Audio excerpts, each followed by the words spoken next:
So I'm going to be sharing my screen a little bit to talk about the getting started piece.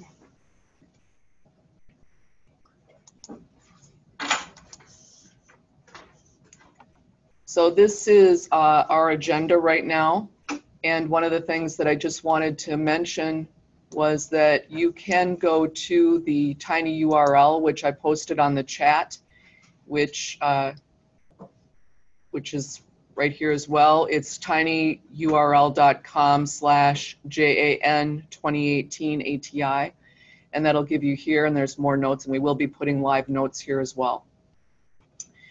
So one of the things that we end up doing, Nikki and I, when we end up going through a beginning orientation for people, and some of you are experienced and some of you aren't, and some of you have seen this resource and some of you haven't, but every instructor here is signed up for this course. I'm teaching at Blackboard, and one of the things that we have in here is this boot camp quick start, which covers a lot of the things that, that we will be covering here. And navigating, customizing the interface, presenting it for use, and then teaching with Blackboard. And for us, as we're looking at this first section right here, I'm going to be looking at some assessments. Nikki's going to be looking at a profile, a student preview mode, and be talking about templates. And then you'll have a chance to talk about it a little bit. The assessment piece, I think the big thing that I wanted to bring up there is one of the things that we try to do always is make sure that new instructors starting, as they're looking at their assessments and they're looking at their objectives, that they're seeing that connection between them. The biggest thing we try to do is make sure that any assessment that a teacher does, that it is tied to the objective for that course, and then looking at the objective overall for the program. So making sure that they're tied and they're connected, and then we're always looking at that and making sure. One of the things that Nikki and I have noticed sometimes is over time, sometimes things change within a course and those assessments change, and they're radically different after a few years than what they were originally, and sometimes they morph into something that doesn't reflect the actual original goals of the course, so we're always very cognizant of that. Questions related to that at all? Okay, so assessments can be a lot of things, right? Tests, papers, lots of other things. And then one of the things that we're doing right now in the course that we're teaching at CSS is we're going to be looking at in the next section of the course, which starts a week from Monday, is looking at what are our assessments for our courses and how do they tie to the objectives. And if any of you are interested in taking that, you're more than welcome just to email me and I can sign you up for it. But it'll allow you the opportunity to analyze that a little bit more and see how those assessments tie to objectives. And then the other thing I'll discuss before Nikki comes up is looking at templates. One of the things that sometimes we find as we redo courses or we're asked to look at things is that we do have templates within CSS as a whole. We have standard templates for all of our courses, and the templates look very similar to this one. There's a getting started, except that this is a little bit different. We have learning pieces that end up coming through this section, but there's a standard template for our courses. And many programs have a standard template as well. And those standard templates help students stay focused so they can find everything within a course. The getting started really looks at how do we end up making sure that students get started off on the right foot. It ends up bringing to focus the instructor contact information, the syllabus, the schedule, and really what to expect, and then any links to any Blackboard tutorials. I think sometimes the one thing that a lot of people miss is there's this bar up at the top of the screen, and one of the things that's here is resources. And sometimes students don't pay any attention to the fact that this is up there and that there are student support links along the left, and of course there are faculty support links along the right.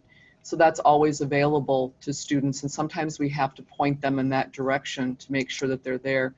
So sometimes within this section, we end up pointing students to that direction of where those things are located, which is very helpful for them. And then the other things we end up doing is just trying to give them sometimes a overview of the course, and to end up giving them some navigation pieces and overview of how to navigate Blackboard as well, and how to navigate this course. And sometimes if the instructor ends up having other resources outside of the class that are maybe login databases, to show them how to access those as well. So it's really that orientation. One of the things that we've discovered in our academic technology steering committee is we have a student on that particular committee, and she's been very adamant about saying it's one of the things that most frustrates her. The number one thing that students have talked to her about is faculty who don't have grade books in Blackboard. The number two thing has been navigating courses that have many different templates to them and trying to find resources. So it's one of the things we always try to do. So if you are developing a course and you're seeing that it seems to be all over the place, it doesn't have a template, it doesn't have good organization, please contact us and we can provide a template for you and work with you to make sure that things are laid out appropriately.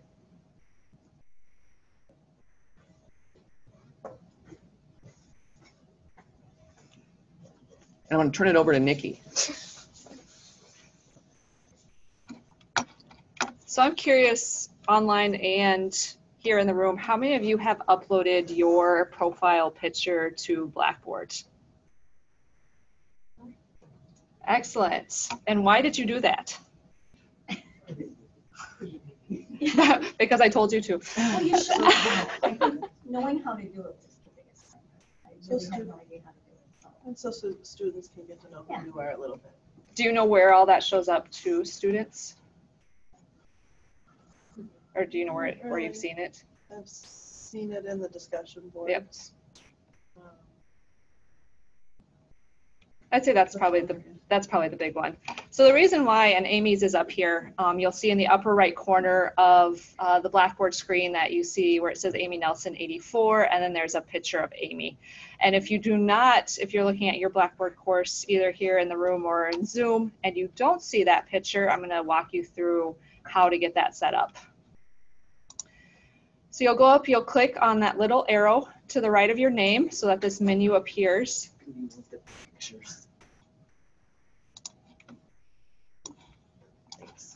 No problem. And you'll click on the little gray avatar that you might see. And if this is your first time setting it up, you're going to get prompted to set up a Blackboard profile thing. It's a series of screens. Amy's already set hers up, so I can't demonstrate with her. But go ahead and start clicking through some of those screens. You're going to, it's going to ask if you're a student or if you're a faculty staff, and it's going to ask for your graduation date and some of those other things. So just proceed through it logically in the way that makes the most sense for your role. I promise that this information isn't going out and living somewhere where Joe Blow and Timbuktu is going to be able to contact you via your CSS email. We keep everything internal to CSS. I'm going to give you a few seconds for those of you that are doing that. Are there any questions online, Eric, that I should, or via Zoom?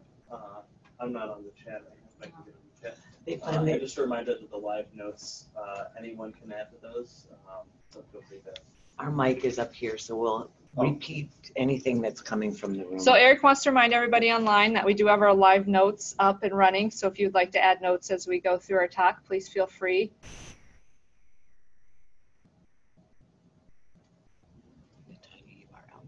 So you have to fill these in. It makes it look like you're a student. It does. Eventually there'll be, I think there's like a checkbox or something where you can, if not, like I said, just make it logical. I agree.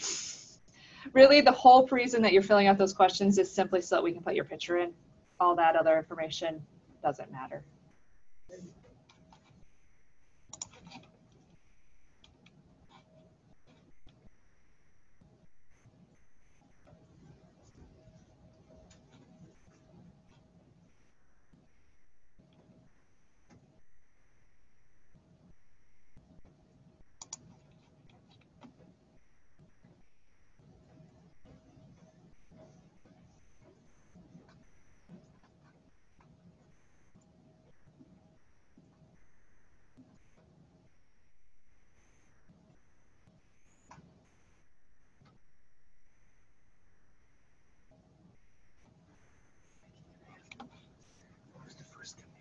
Click the little arrow next to your name. I have that. Yeah. And then click the little picture to the left. I did, okay, good. And then follow proceed. And I'm just giving everybody a few minutes to walk through those questions. And then I'm pausing at that settings and privacy step to give everybody a chance to get to that.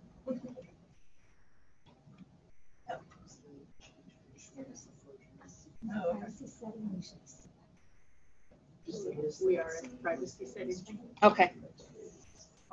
So at this point, if you are to the screen that you see up on my screen, you'll click on settings and privacy. And then you'll click change picture or add picture, whatever it says. And then you'll be able to upload a picture. And note that there are some restrictions, so you might find that you have to try a couple of different pictures in order to get it to work.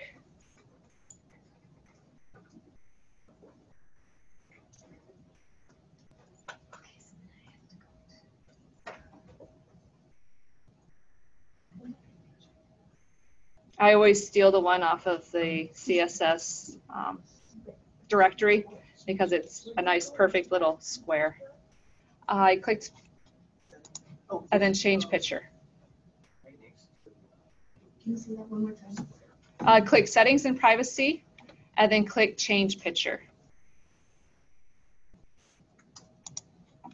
And then that's going to allow you to upload. And I am keeping an eye on the chat on Zoom if anybody has any questions on Zoom or is stuck. And Sarah, who's on Zoom, who just did it yesterday, will be able to help answer some questions too.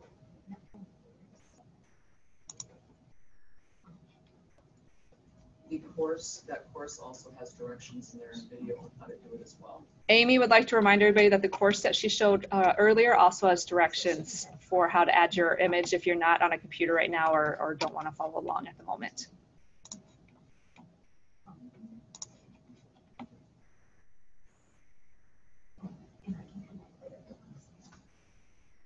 And this is where you'll come back to if you want to change your picture at a later time. So I know sometimes I stumble across people's courses where their picture is of a much younger and more youthful them, but sometimes it's nicer to have a more authentic and up-to-date so that if students actually run into you in real life, they recognize you.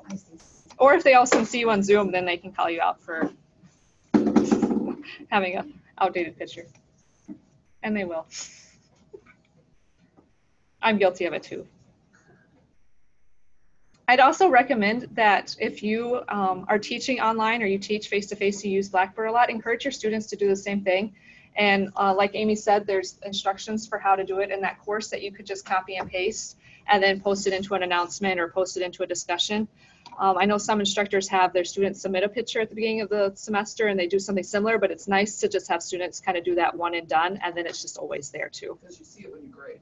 Yes, and I'll show that in a moment once I get everybody. Is there a good course, Amy, that you would recommend?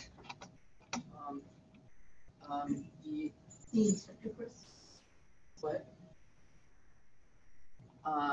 You can go down to the course that I'm running right now. I already just loaded there. So the teaching at ESS spring. Oh, there's no discussion board? Yeah, there is. Go click on the course content. There you go. So here's an example of a discussion board, and here you'll see next to the author where Amy's picture shows up, and then also when you click into it, then it gets slightly bigger. Click on course content, and then level 1, and go down, and you'll see a discussion right there.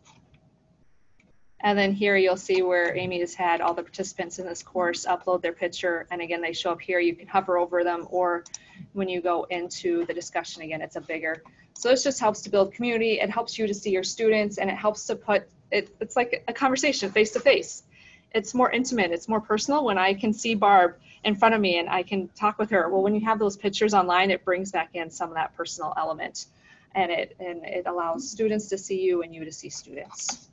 and students to see one another. Another place to see pictures is under users and groups in the control panel. If you click on users. So this is, again, where if you have students submit that picture at the start of the semester so that you can create your own kind of, I know some people like to create charts and various things so that they get to know their students' names. Blackboard kind of has an alternative to that in that you can come to users and you can see all of your students. And if you ever want to upload it to their Blackboard, then all their other instructors will also benefit from this. Then, like Amy said, under the Grade Center, when you're grading, She has the names. I know.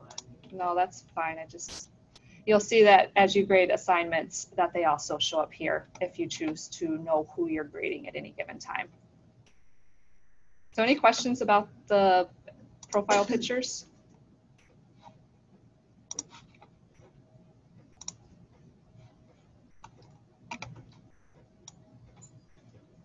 There are some questions in chat. Yeah, I'm looking at them right now.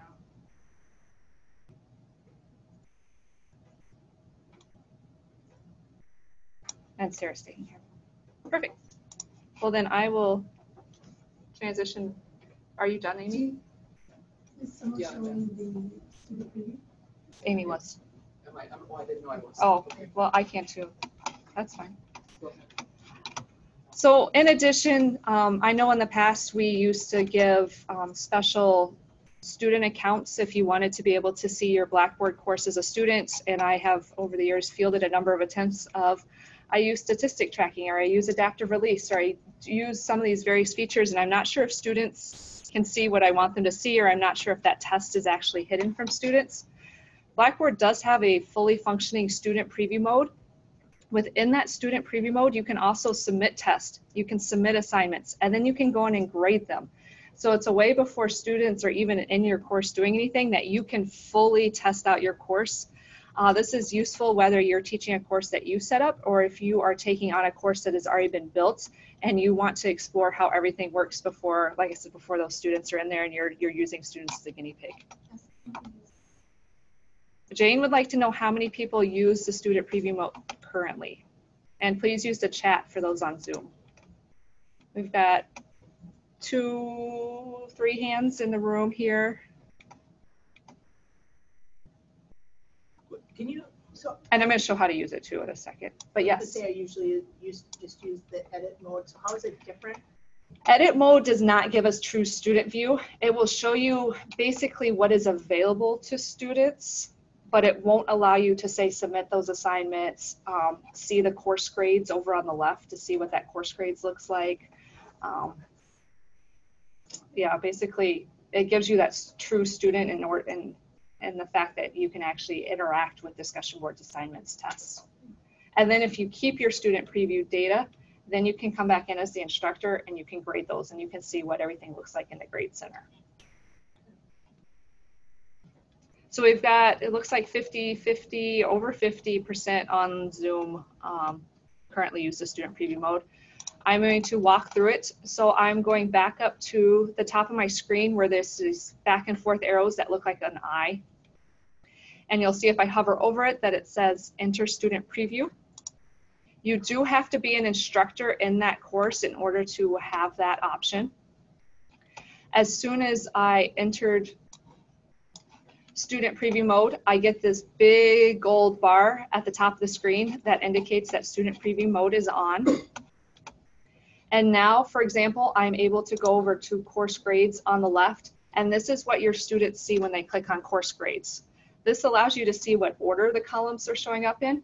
This allows you, this is where edit mode off doesn't give you this view. Students might see columns that you don't see in the Grade Center, and they'll go, why do I see L2 week 1 assessment methods? And you're going, I don't see that in my Grade Center. And you can come in and see that they in fact do, and then you can go track down that hidden column and make it go away. This is also where I can go to course content, level 1, and I could go to that discussion and I could create a thread and start participating.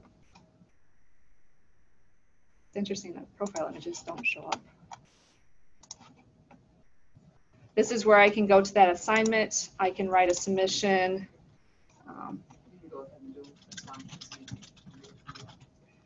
I can type it in. I could browse my computer to attach a file, which I'm actually going to do if there is anything.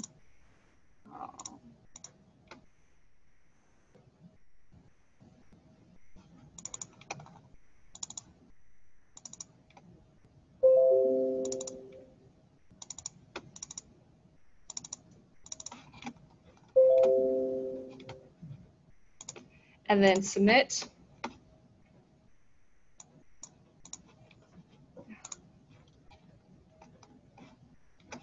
So this is then what students see when they have submitted an assignment, which can also be nice to know what exactly are my students seeing so that they know. I could then go back to course grades and I can see where I submitted this, and you can tell students that this is where they can go back to verify that they did indeed submit their assignment. Again, it's just nice to get that fully functioning student view, and it helps to eliminate some of those students that might make up excuses knowing that you don't fully know Blackboard, and you can catch them in that, or just to be more helpful to students. We'll go back to the more positive aspect. Then when I go to exit preview, oh, it didn't ask me because Amy has it set to not go back. I can go to settings, and this is where you can choose to either delete that preview so that it doesn't show up in the Grade Center any longer. So I'm going to show you in the Grade Center that now there's going to be an extra student in this class, and it's going to stay Amy Nelson _ preview student preview user, something along those lines. Or I can keep that preview user so that I can go into the Grade Center as an instructor and see that assignment.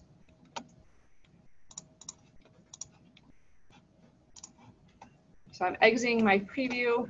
I'm going to go down to that full Grade Center, and should be the one without a B number. So here at the top is that student preview user. The names are hidden, but I know it's the right one because there's no B number associated with that student user.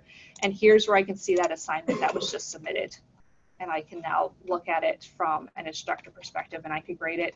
I could send it back. I could go back into student preview mode, and I could see what the feedback looks like, which is another important element that you get out of the student preview mode, is that you can see what the feedback looks like. Because students often are unaware of how to access rubrics or how to see any of the feedback that you give on assignments.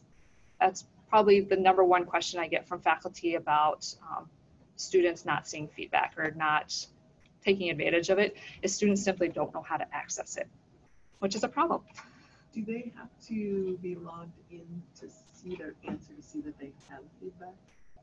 They need to enter the course and go to the course grades to see that there's feedback. Okay. Unless they have set up their notifications so that they get notified when something has been graded. Okay. And they can do that. And if they have the app by default, they'll get all those notifications. They'll get way more than they ever want to. But I'm not going to go into the app today.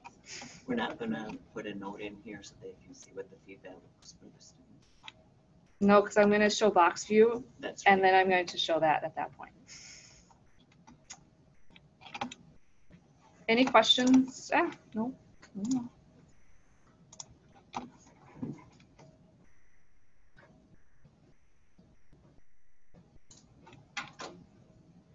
Anything else on Zoom?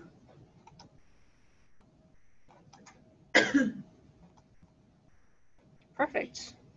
So are we opening it up for discussion? Or is there any specific discussion questions? 5 minutes to talk about what this can do. Okay. So we're going to open it up for discussion at your tables to discuss how you use assessment, how you would use student preview mode, basically anything you really want to chat about. We're not going to put rules on this, and we're going to put our Zoom participants in breakout rooms so that you can talk amongst yourselves, and I'll let Meg handle the setup of that. I don't know what I'm gonna do with it. So this is your opportunity to learn from your peers. I tried to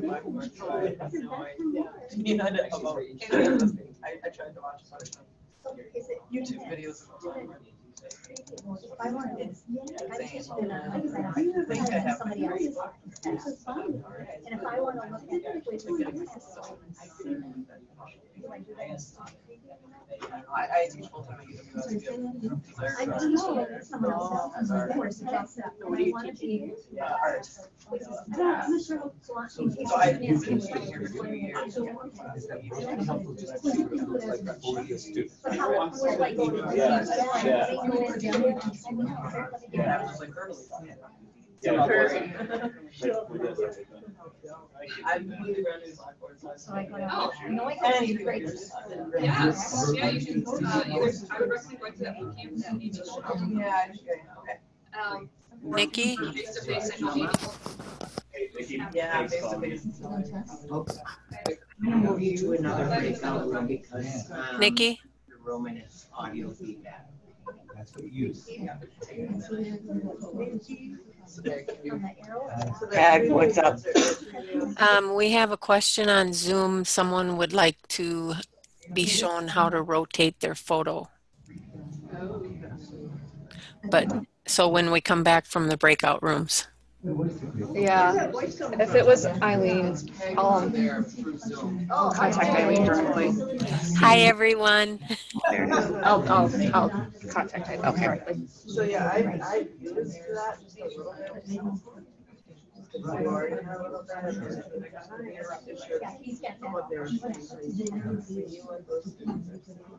Right. And I, of course, it's If I set up a discussion post. okay, so I go to. Anyone still showing up in the main room? You have to accept and go to the breakout room. It's being offered to you and you join breakout room. You just click on it. That would be Nancy and Sia. And the other two are in the room, maybe iPhone, I'm not sure.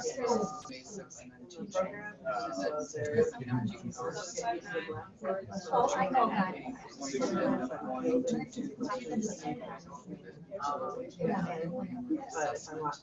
I've already. I walked out. Yeah. I don't realize. Like I've been. I don't know. Who's this unassigned person? Me. Oh, okay. Can I not privately, do we have private chats turned off in this room? I guess so, because I tried to do it earlier. I don't know why, You're the atoll. but it's, I mean, we can't change it after we start. I don't know why it was set that way. Makes it awfully difficult. Yes, yep.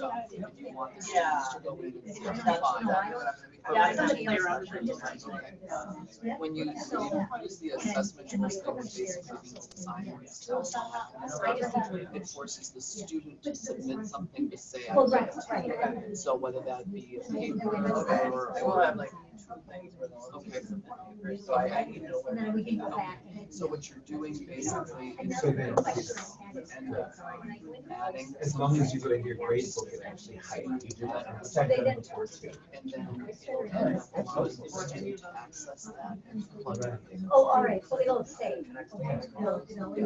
No, actually, it'll automatically create a column, and that's what the difference is. Oh, okay. So when you add an assignment or basically. Yeah, they've got 45 seconds left. It It automatically does it for 1 minute. So there are manual columns and automatically created columns. Automatically created are assistant tool columns. So that's the difference. So, And you play around with it. And then you close it. Do you have that option to delete? Does it truly, it's like gone? It deletes whatever you did as a student. Yes. But if you set to save it, then it's So let me just continue to be there as a student, not as the instructor. So they probably still wouldn't see it. You know so what you I'm added all saying? those columns. So you're saying if you applied to a comment on a discussion board or something like that, it should pull everything that you just did in that section. No, I do, And and it ended up. you shouldn't see anything in the grade center, and you can check that right away. Then go in faculty and just check it, make sure that it's not this. Right, because you don't want that. Well, I go in. Here's, so I mean, I'm saying here's. I did do a lot of work. I don't know if you did a lot of work, you know, do something else. Or you can just. Meg, you left the press behind. Nothing, it's just from So are we back out of the? They should all be back. Okay, perfect. So welcome back, everybody. I hope you had good discussions in your breakout rooms. I'm not sharing.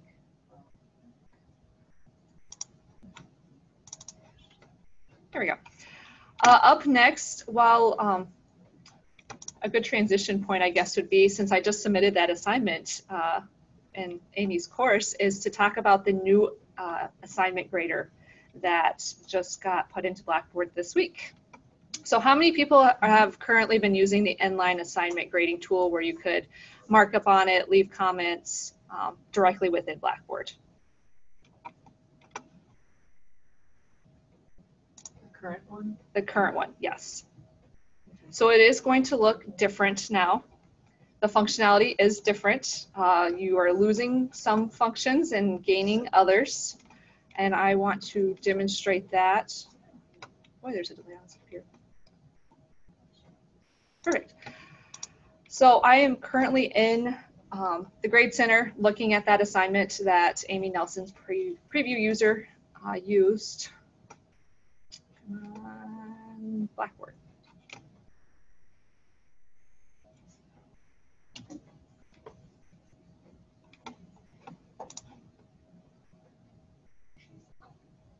Here we go.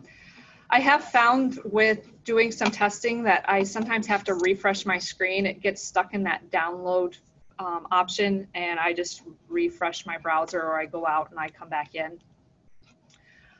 Here on the screen, you'll see Word doc. One of the benefits of, it's called Box, and before it was Crocodoc, is that Box accepts more different file formats than it used to, which is exciting. I can't off the top of my head list them out for you, but we do have information that we can add to our fancy Google site thing. That's in action, or maybe Eric can Google that and add it for us. You do lose the functionality of being able to draw on the screen with the pen tool to be able to mark things out. You can still highlight things. Click. You'll see that two options show up. One of them is the highlight text tool. And then I'm able to also add a comment. One of the nice things about these comments is that students can come in and they can post a reply, and vice versa. So it gives some really nice functionality if you want to use this for rough drafts, to be able to make it a true kind of more conversational process, especially if you're teaching online and you don't necessarily get to sit down and have those conversations with students. You can also choose to come up to the top of the screen, click the comment, and then click anywhere on the screen to post that comment. That's my own lack of functionality. Then when students come in, or when you come in, you'll hover over those comments in order to make them display. They will show one at a time. There's not a way to make all the comments show up all at one time. And with the highlighting tool, you actually, I have found in some browsers, you have to click on the highlight in order for that comment to show up. A little bit of a learning curve, so it'll just take, just like with the inline grading tool, it'll take some playing around with until you figure out kind of its quirks in order to be able to give the feedback that you want to be able to give. You'll still be able to go over if there's rubrics and pop open those rubrics, and those work exactly the same as they worked before. I'm going to go ahead and grade this and then show the student preview mode. Again, click that I. It'll enter student preview mode. I'm going to go over to course grades, and I'll see that now that this has been graded. I click on the name of it. Wait for that document to load. And then here's where I can see those comments. Oh, where's my reply? Oh, I haven't tested this with student preview mode. I tested it with 2 different accounts. I could reply when I was in my true student account. Of course, I'm demoing, so it's not going to work. But that's essentially the main difference. You also can no longer print with the feedback. If you go to print, it will just print the original document. It will not print with feedback. What if you do the little comments that are over here on the side? Like once you go to grade it, and it opens up that dialog box, do those comments that you put on the side show up in their gradebook? Yes. Showed up in the grade book, yes. Yeah, okay. So they would still see those comments if I had put some over here on this right So bar. they don't necessarily have to go 4 or 5 clicks in to know that they have comments if you have something. If you just have general feedback over on the right, correct. You might want to repeat that for the people. The question that was asked is whether the feedback, the general feedback that you can add on the right panel when you're in the instructor preview mode, if that will still show up to students, and the answer is yes. And it still shows up the same way, just like rubrics still show up the same way. Mema, the same is true. You cannot download with feedback. If you click download, it'll simply download the original document. So some colleges, some of the recommendations are you can take screenshots of it, but again, the downside is that you can only have one comment showing at a time, so you can't necessarily like open up all the comments in order to take that screenshot.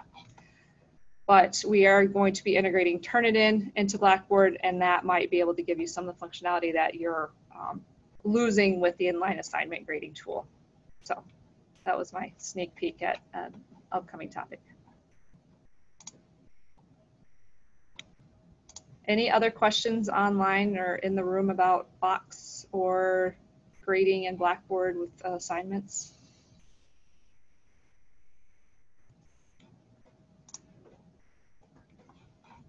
Oh, oh, wait, I might have something online.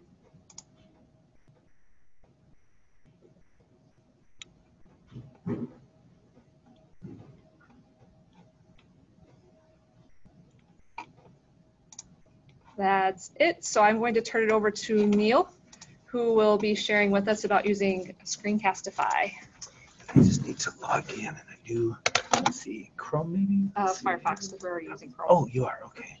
I've So never he's used gonna Chrome. go into Chrome. Okay. Oh, He's gonna go oh, into you, Chrome. yeah, I'm going nope, into Chrome? Chrome, you are correct. It was Okay, Firefox. and where do I, Can't see let's see. icons. Do I just go CSS? Right here. Can I I get go out, log in please? here. There we go. A little bit. Yeah.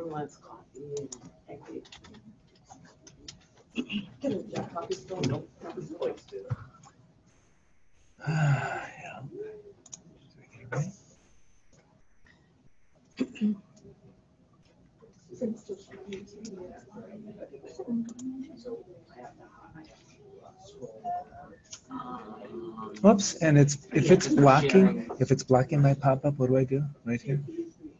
It's not letting me get into my email. Just go here and allow. Is that what I do?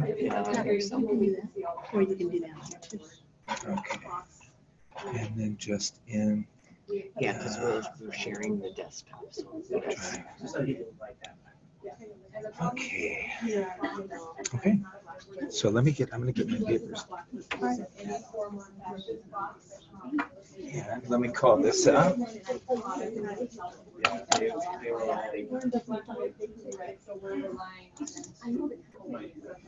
And let's see, how do you, right here, I think I'm good. And so now I just need to be able to share. And You're then already sharing. I'm sharing already. Okay, good. Oh, nice. Okay, so we just Okay. need to get everybody's attention. And then I need to, and let's see, when I go back into, if I go out of this document, I need to go back into my Screencastify files. There it is. That's all I need. Yay. Okay, so you just have to tap back and forth there. Perfect. Sounds good. Okay. Neil, could you expand that to take up the full screen? I can. Is that okay? Great. Perfect. Thank you. Are we good? Hello, folks. My name is Neil Whitaker, and I teach in the School of Education, and I'm very excited to be here. And I'm going to work in about 10 minutes to talk a little bit about the use of video technologies and giving students feedback. In the School of Education, we are finding more and more that our students are coming to CSS with a huge knowledge of Google and Google Suite. And so one of the things that we're doing is we're working quite a bit with Google Docs. And one of the things I started doing about a year or two ago was to start giving students video feedback with Google Docs. Feedback has a really powerful impact on student achievement, and in order for students to learn effectively, they need descriptive feedback that reminds them what the original goal was, where they are in relation to that goal, and what they need to do in order to close the gap. Challenge for teachers is or professors is how do you do that without killing yourself if you're getting 50 papers at a time?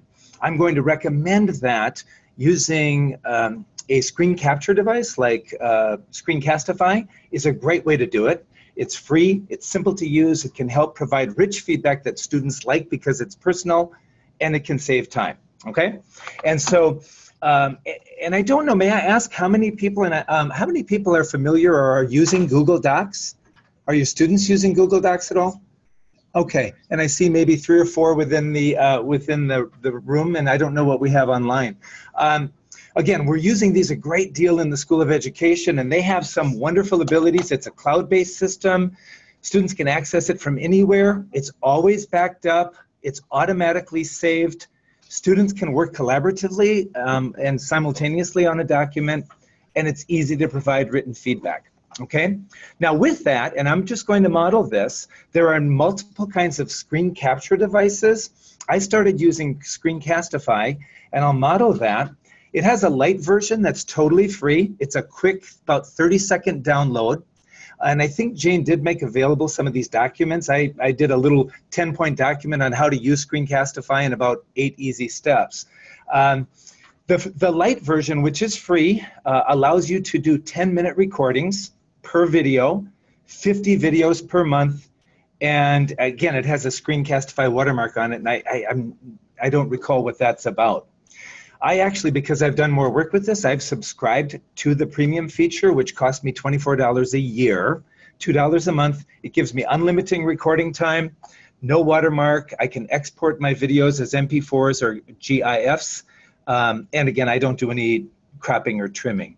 So let me just show you. I'm going to go out of this and kind of show you what this allows me then to do. And I'll just use a model here, and hopefully this will work.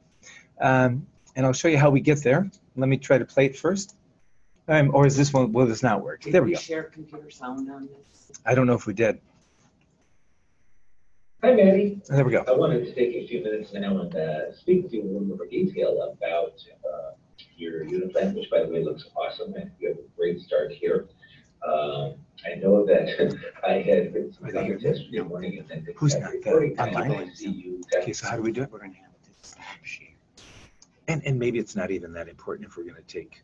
Okay. Okay. So, and I apologize. People in the room were hearing the feedback, but online apparently you are not. So here's the point. This is what the videos end up looking like, and then I'll show you how we get there. One of the things that I found, and again, I teach in our face-to-face programs, but also in our Masters of Ed programs. And so in the Master of Ed program, I'm working with students on their final theses. And I found Screencastify to be really a helpful way to talk to them about their 30 and 40-page papers and save myself some time. I was a 30-year language arts teacher who spent most of my life writing marginal notes to students that most of them never read. And so this is a way to actually bring your feedback to life. Students can see your face, which is, by the way, always a little bit scary. One of the things you have to do in order for this to save time is you have to be willing to admit that your videos do not need to win a Golden Globe. You know, if you want to, you'll kill yourself if you say, oh man, that I was bad on that, and you delete it. I mean, you just have to just talk naturally like you would if you were conferencing with the students. But the thing that you can see, what's great about this, and I'll go out of this, but again, this was just a little. They can hear it. Oh, can they hear it? So I'll play a little bit more and see if I. Pretty quickly and resolve some of them, but I had to reopen them to remind myself what I was going to do in Jane here. But it's a pretty long novel, and so I don't know if that's your intention or if you. Now, one of the things I was hoping to find in my video was right here. So this is great. So Screencastify has a nice highlighting feature. And you just get to it by, the icon is going to be right where my cursor is, and then you can highlight parts of the text as you talk about it. So what I do, again, it's a very, very cool tool, and what I'm going to do is show you how I get there. And so if I go back into, oh, and by the way, the nice thing is that once you're into your Google Drive, every video you make is automatically dumped into a Screencastify file. And so mine And let's just go back here one more. I'll go to my drive. Here's what my Google Drive looks like. Every video I make on Screencastify goes right, if I can go alphabetically, goes right here. And then I have my videos by different courses, okay? And so what I'm gonna do here, so if I go here, now I'm not seeing, and Jane, maybe you can help me understand, I'm not seeing actually my Screencastify here. Is that because I'm not on my home computer? Yep, the Screencastify is an extension, so you have to be on your own computer. Okay, so once I download Screencastify, all that's going to happen is in this upper corner, I see a little film icon. I see a little film icon. I call up the Google Doc. I click on that icon. I get one more screen that has some presettings. I just push OK. I get a countdown. 3, 2, 1, and all of a sudden my big old noggin shows up in the lower, and I'm recording. I go through. I can highlight the document. I push, when I'm done, I go back to that little film icon. I push stop, and it's automatically saved to my Google Drive. It tells me when the video is prepared. I go in, I copy the URL, and I send it to students. Heidi. Does it automatically show the document and your face at the same time? It totally does. So just like in the little one I just modeled there, that was actually one of the ones that I made for a student. So it shows the document. I'm paging through the document. I can highlight things. It shows my face. Now you also have the ability to just do it with audio. You don't have to show your face if you don't want to. I'm doing some research on this right now with student perceptions of this. Students love that personal touch of seeing you. They love that idea and so what I really do is this. And if you haven't worked with Google Docs, what's great about Google Docs is I can go in and I highlight and I can make a comment. And so what I do, again, I'm thinking of how this can help professors save time.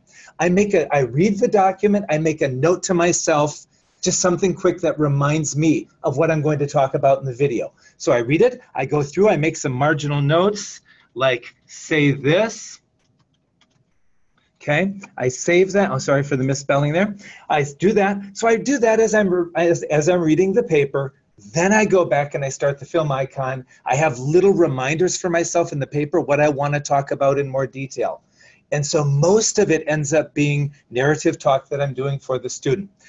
How do we use this? How do I use this? I use this mostly. There's a whole body of research that shows that our real strength as teachers is to give descriptive feedback when students are still in the learning process. I use this mostly in drafts of my students' works. So the one that I modeled was a draft of a big unit plan. I'm giving feedback before the final draft is due. And again, I'm doing that because our research shows students learn best if there's a lot of formative assessment with rich descriptive feedback. You could also just use this, frankly, to and I do understand there were some compatibility issues with Google Docs and Gradebook. I think that's now solved, Jane is saying. So you could easily do this by grading it, putting a grade in, going to Screencastify to give some descriptive feedback to students, even when the project is done. Does that make sense? And they end up being these little videos. Could be anywhere from 2 to 10 minutes, whatever you do, right?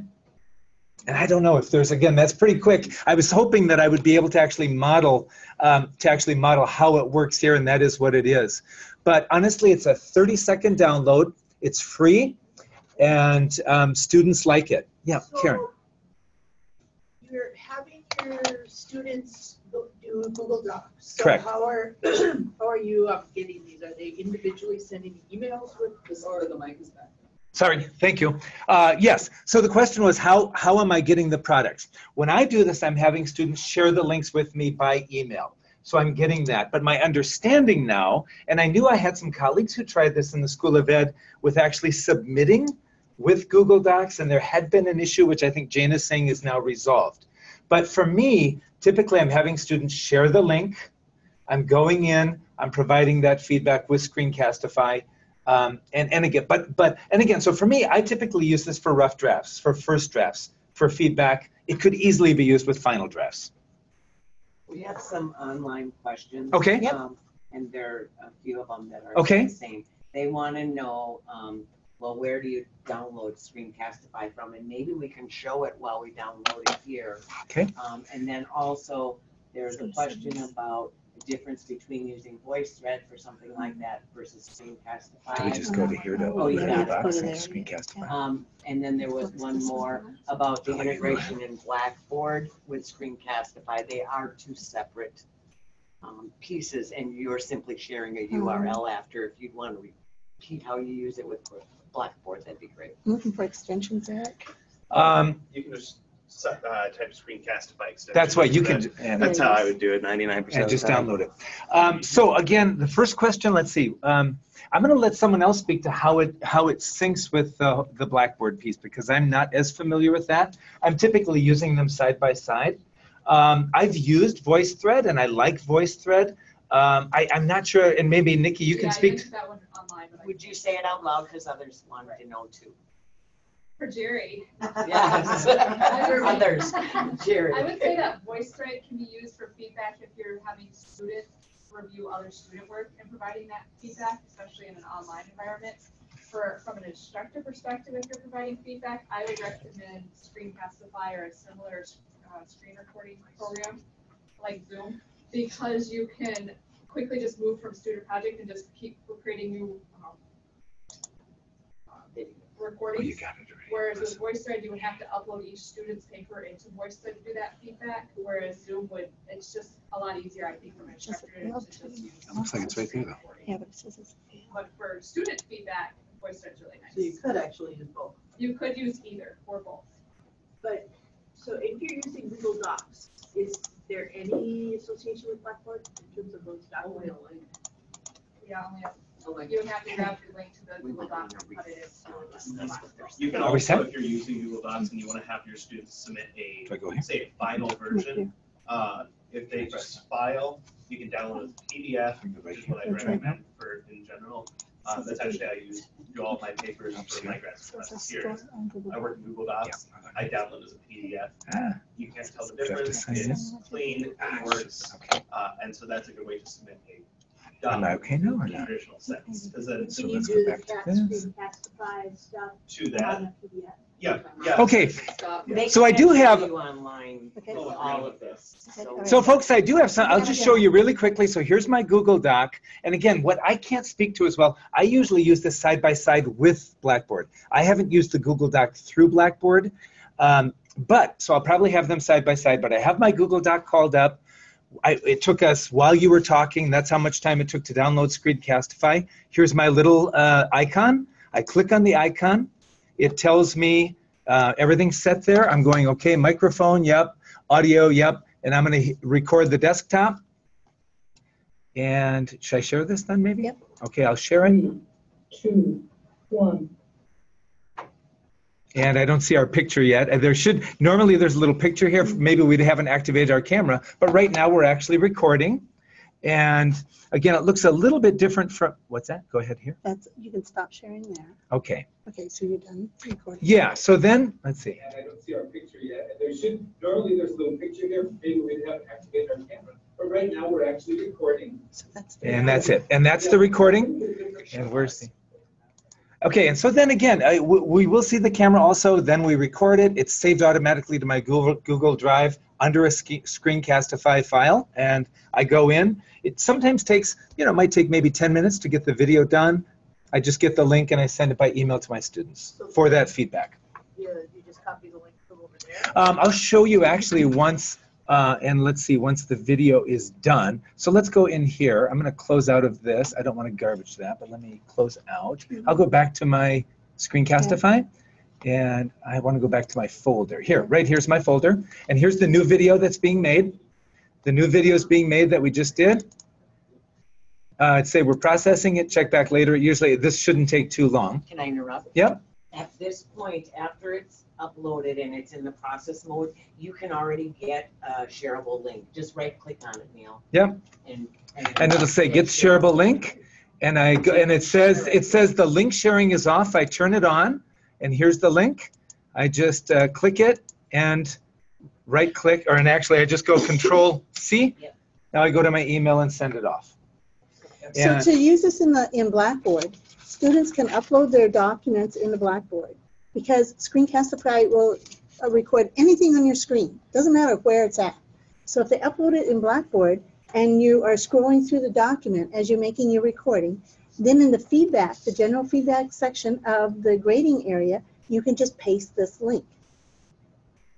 So it's all in there, and the nice thing about using it in Blackboard is that you've got these time and date stamps. When students submit it, they can see that it's submitted, so it's none of this back and forth, do you have my assignment yet or not, or I can't open it. They can see that it's there.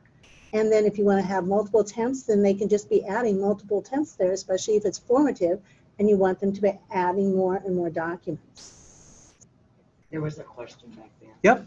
And one other thing I want to show you, there's some other, again, this isn't so much about the grading piece, but teachers in the K-12 are doing other things with this too. For example, here's a teacher who's had a student use Right. So this is a portfolio tour of my experiences. Teacher had the students use Screencastify to do portfolio tours, to talk through their semester work on strengths and weaknesses. If you don't have time to meet with students one-on-one, they can do this. In the Grid 1120 composition class, which I've been taking this past semester. And the student goes through and talks through paper for paper. What was your strongest work? What was your weakest work? Shared it with the teacher. Teacher can watch it at any time. So there's a lot of ways that this could be used. Here's another extension, another option. If we want students to do authentic work, for instance, recording themselves doing an activity, they can record that, and then they can put it on the computer, and then while they're playing it, they can use Screencastify to narrate over that and do comments about their performance.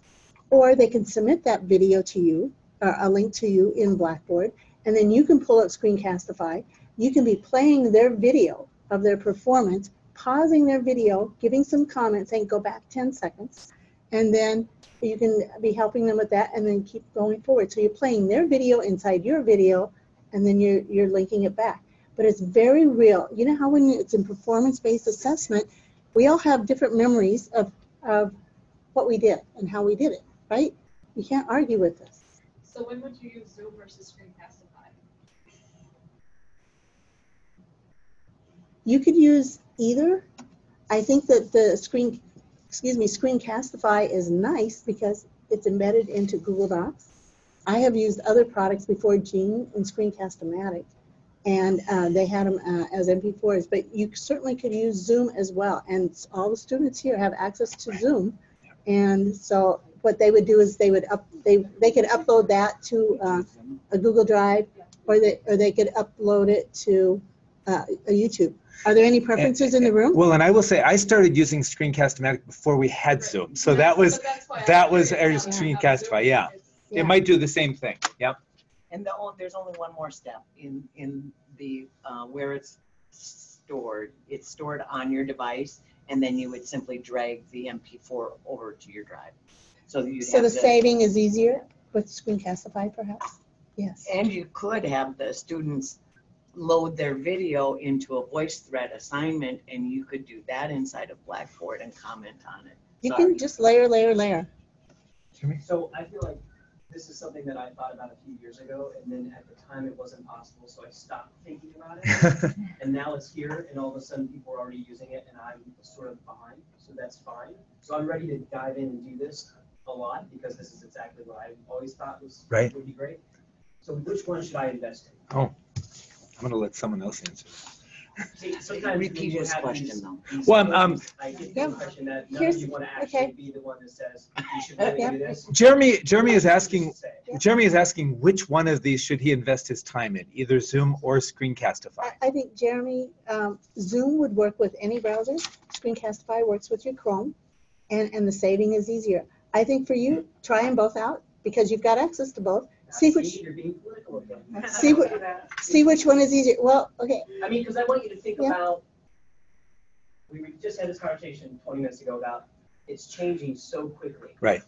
That for someone like me who wants to try to stay up to date on the technology, but is finding it difficult, even though I care, I don't want to switch every year or every Yep. 2 or 3 runs of a class. Then I would go with Zoom because Yeah, we so I are want you to tell invested me in what we're Zoom. envisioning as a college we're going to stay with, what's going to work well with Blackboard 2 years from now. There you go. But you have an extra step. I'm gonna log out of this. Should I log out? Sorry, it took a little longer, right? Well, who doesn't want to draw on a screen? But I mean, that's not me. I would go with Zoom simply because your students are using Zoom and you can teach them how to use it better and ask them to respond via that software you're using. That's why I say. And you can annotate in Zoom. I'm going to talk to the mic here to kind of answer that question so everyone can hear. If you're getting started and you only want to try out one, you're going to get a lot more kind of bang for your buck by going for Zoom, because Zoom can be used for multiple things. And learning that one program, if you're only going to learn one program, Zoom is great. We're also paying for Zoom. Every student has a Zoom account. Every faculty member has a Zoom account. Every staff member has a Zoom account. And it's pretty fluid. It's very easy to use. And I think we're going to continually see more and more of these same features added. So if you don't want to pay for something on your own, we're already supporting Zoom, and Zoom is a very powerful and easy to use tool. Is it as quick and easy as The free has a 10. We can show it. We're going to do Zoom a little bit later. Yep. I'll do something comparable. Yep. I'd say it's very common. So, okay, I think consensus in the room is go Zoom. But Screencastify was something, and other types of products were here before Zoom.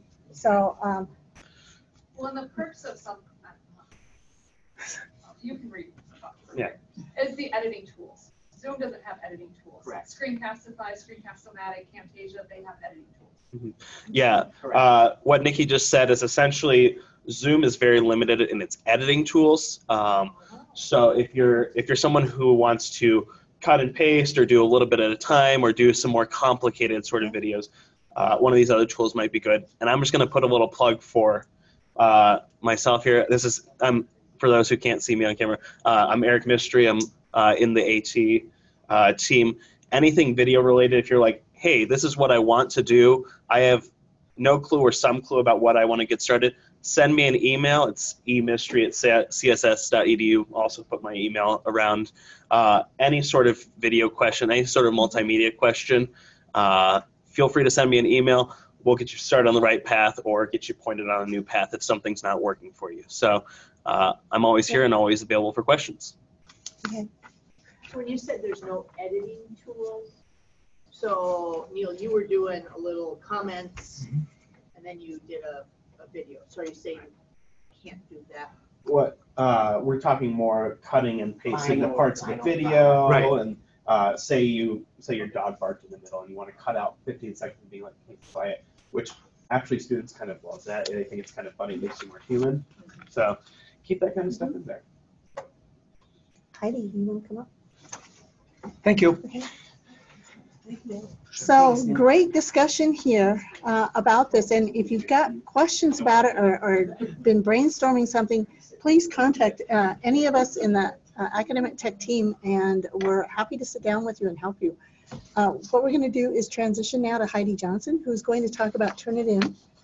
And as an introduction to Turnitin, about 51 faculty have been using Turnitin this last year, not a lot, and we pay a lot of money for it. So a big question about it was, can it be integrated in Blackboard? Because it was always a separate piece. Instructors had students uploading their files to Blackboard for grading, and then they uploaded also to Turnitin.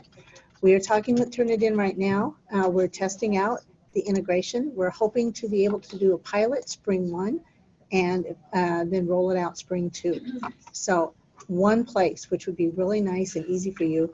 And so if you haven't been using Turnitin for plagiarism checking or originality checking, or even some great grading options, which Heidi's going to show you, you might want to try this out.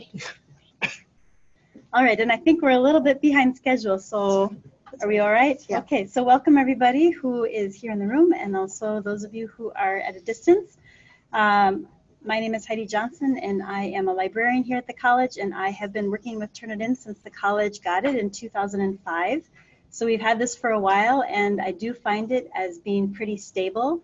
And initially we got it because it is a plagiarism checker. So from that, it's morphed into a few more ways that can also help with grading, and of course plagiarism does play a large role in grading if it is an issue for students. So that's why it's part of this portion of today's workshop.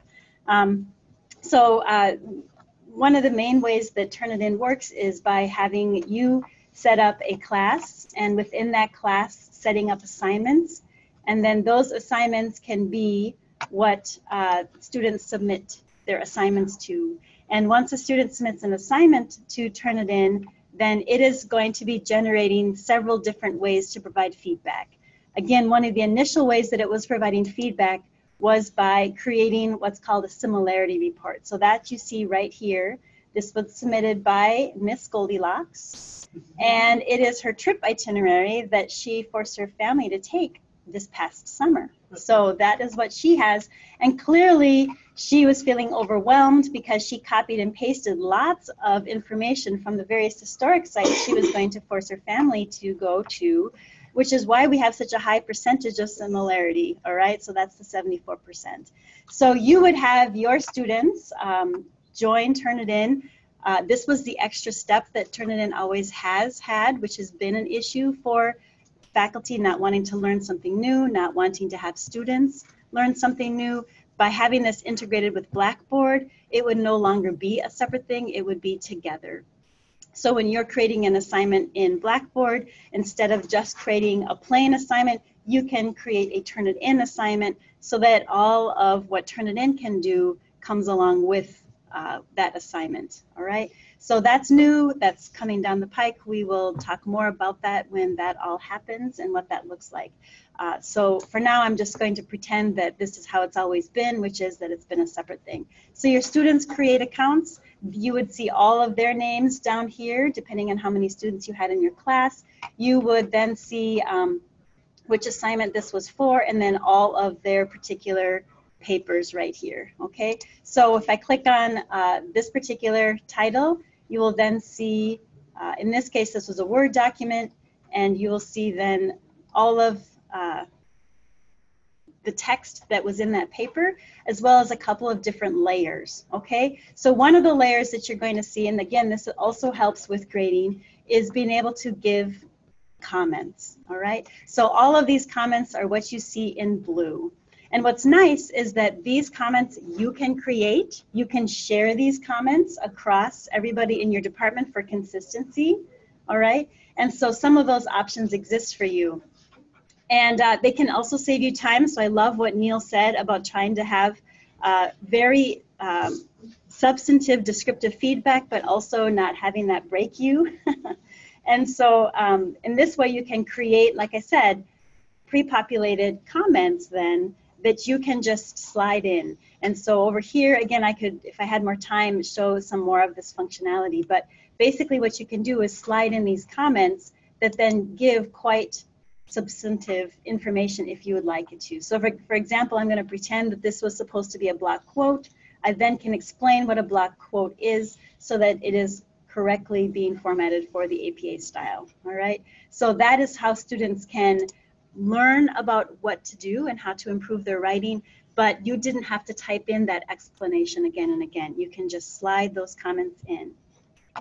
It also has, and this is the main feature, it also has then that originality report. So this is now showing you what Turnitin found as a match compared to what's in its repository, and that includes billions of web pages, millions of student papers. So this helps if you have a lot of students, similar assignments. I know this is especially helpful for some of the nursing departments where they have a lot of students, and they were seeing some peer sharing between different years.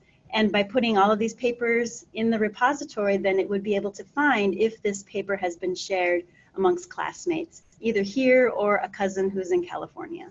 Okay, so that's also what it's comparing it to, as well as millions of articles, ebooks, that sort of thing, mostly from the EBSCO databases, which is what we heavily use here in the library. So it'll show you what was matched, what percentage it was, where these came from. So you can see that we went to the creator of Diamond State Park in Arkansas, we went to the Hoover Presidential Library, we went to the NASA Space Center, all of these things. So you can see where Goldilocks stole, in this case, because I don't even think I bothered putting in in-text citations to my business plan or our trip itinerary. So you can see where those matches are coming from. At that point, then you would want to look to interpret if it has been indeed cited correctly, in which case it's not plagiarism if it's been cited correctly. So we want to be careful that this is seen as a similarity report first. It is not a plagiarism percentage. And so there's some interpretation on that. And then lastly, this also can save some time. The third layer to Turnitin is what's called ETS, which is its grammar checker. And so it actually is fairly good, and it will also be able to save you some time. Again, we had this discussion yesterday in the writing workshop that I was a part of, but this idea, especially for those of you in the disciplines, how much time do you spend on giving students grammatical feedback when you're really trying to work mostly with content, all right? And so Turnitin also gives comments on, you know, how much was garbled, how much was, you know, a run-on, a fragment, you know, subject-verb agreement, that sort of thing. So they can give you some help on grammar, mechanics, some style and usage for syntax, that sort of thing. So that is what it looks like. Just simply Turnitin, like I said, is subscribed to by the college, so it's free for you to use, free for your students to use. It is very easy. At this point, you would contact me or another librarian, Julie Rusted, and we would give you the account information. We have step-by-step guides with photographs, screenshots to try to help students. They find it very easy. I have very few questions from faculty and students on how to use this, so I think it's fairly user-friendly. It's all cloud-based. It's very supported and stable because, again, it's been around for a long time. A lot of our students have used this even at the high school level. I'd say maybe even 50% about of the students that I ask throughout the year when I go into their classrooms. So some come with experience already. I do think that the more faculty who do this, I think that does help with academic honesty and integrity. So I do think that there's a role that Turnitin can play for those aspects as well. The final thing that I wanted to show is, in addition, Turnitin has a really cool feature, which is that it has an app that you can put on your iPhone or your iPad. I believe it also works for Android devices, but I don't have one of those, so I haven't been able to test it on that. But what's nice about this is that you can actually sync up everything that's on Turnitin to your device so that you can work offline. And then simply you can sit on your couch and swipe in comments and also record up to 3 minutes. Again, going back to what Neil said, as far as trying to give that rounder, richer feedback with an oral comment. In this case, it's just an oral comment. It is not also a video comment. So you can see now this is my phone. So this is the same. Thank you, Eric. You're good. You already figured out how to do that. So again, you can see those layers. Anything that I want to add a comment on, I can just touch my screen. You'll see that I have those options pop up. One of those then is all of my set of comments that I've created. Any one of those then, if I wanted to give information on shop talk, that's one of my things. Again, thinking about the idea between what is academic writing and what becomes a little bit too colloquial. I could talk about, that would be my pre-populated comment. I could add more if I wanted to.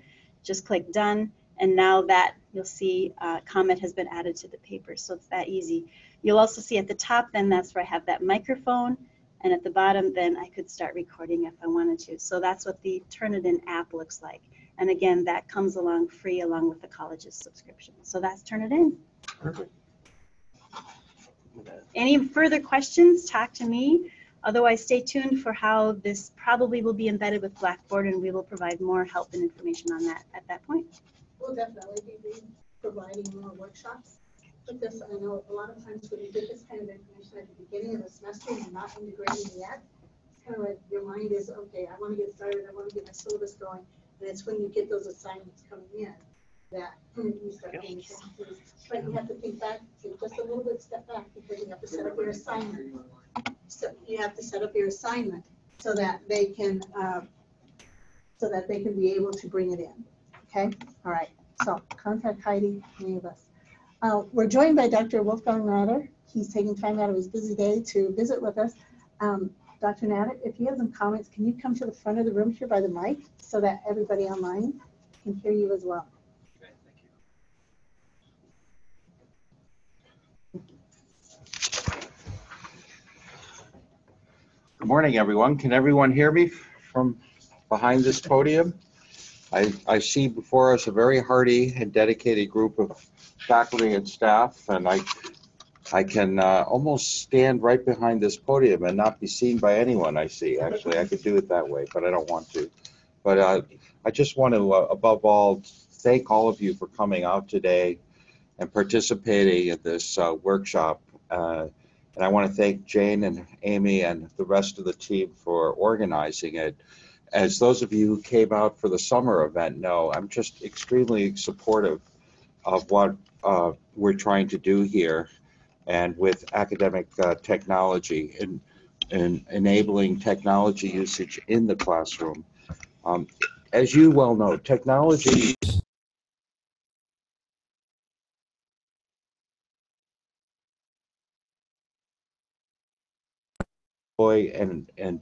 and operate what we know and what we're learning about best practices with regard to teaching.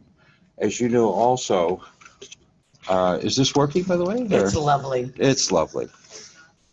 And as you well know also, students of this generation remark when they have opportunity to do so in surveys of various kinds, including national surveys, about their perception of the digital divide and their strong wish that faculty would be somewhat more proximately keyed into technology as they themselves are.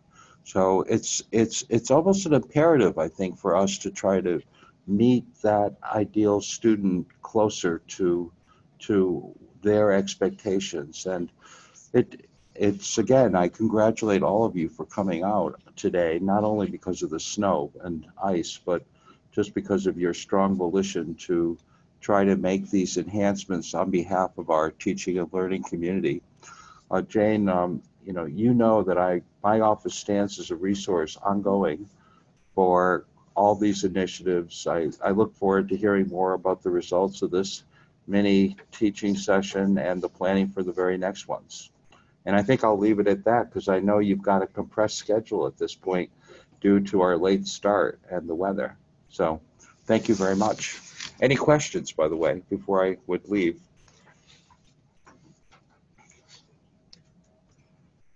All right, and you have a coffee break coming up not too long, is that right?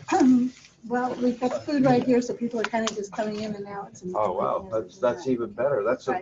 That bespeaks a full service operation, There you doesn't go. it? That's You right. bring everything into where it's most needed. Yeah. All right, so thank you very much. Thank you. Jane. Thank you. Thank you, everyone. All right. Thank you for your remarks. I was glad I got to hear them.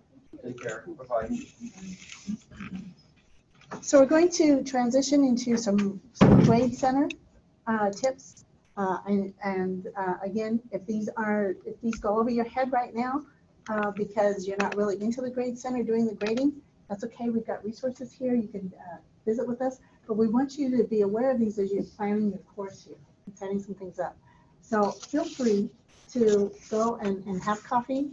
I'm sorry for you online that we can't offer that to you, or some refreshments. If you have to use the restroom, it's just down the hall and to the right. And come back. But Amy's going to start talking about the grade center, and she's going to be showing some tips, and we're going to just actually jump into the grade center.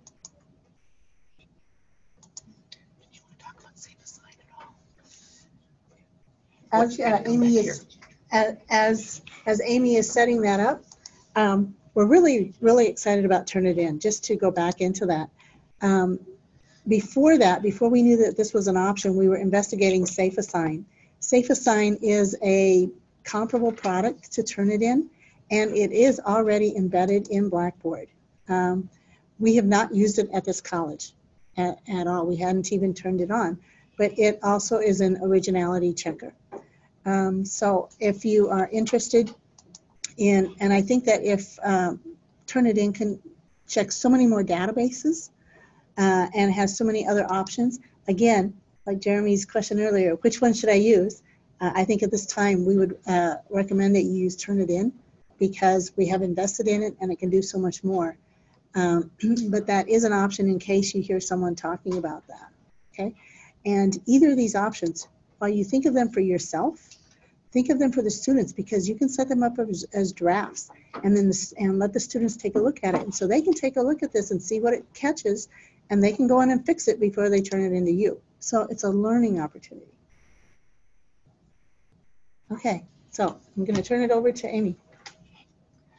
So one of the questions that I get a lot of times is, you know, I have like these 50 columns in my grade center, and it gets really annoying trying to scroll through all of them in order to grade something that I know is towards the end, or look at just the tests.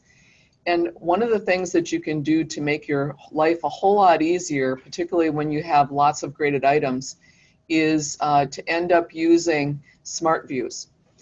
And if you ever look at the grade center, you notice that underneath it, there's usually assignments and tests. And these are smart views. So basically, you have the full grade center, which will end up showing all of your columns to you.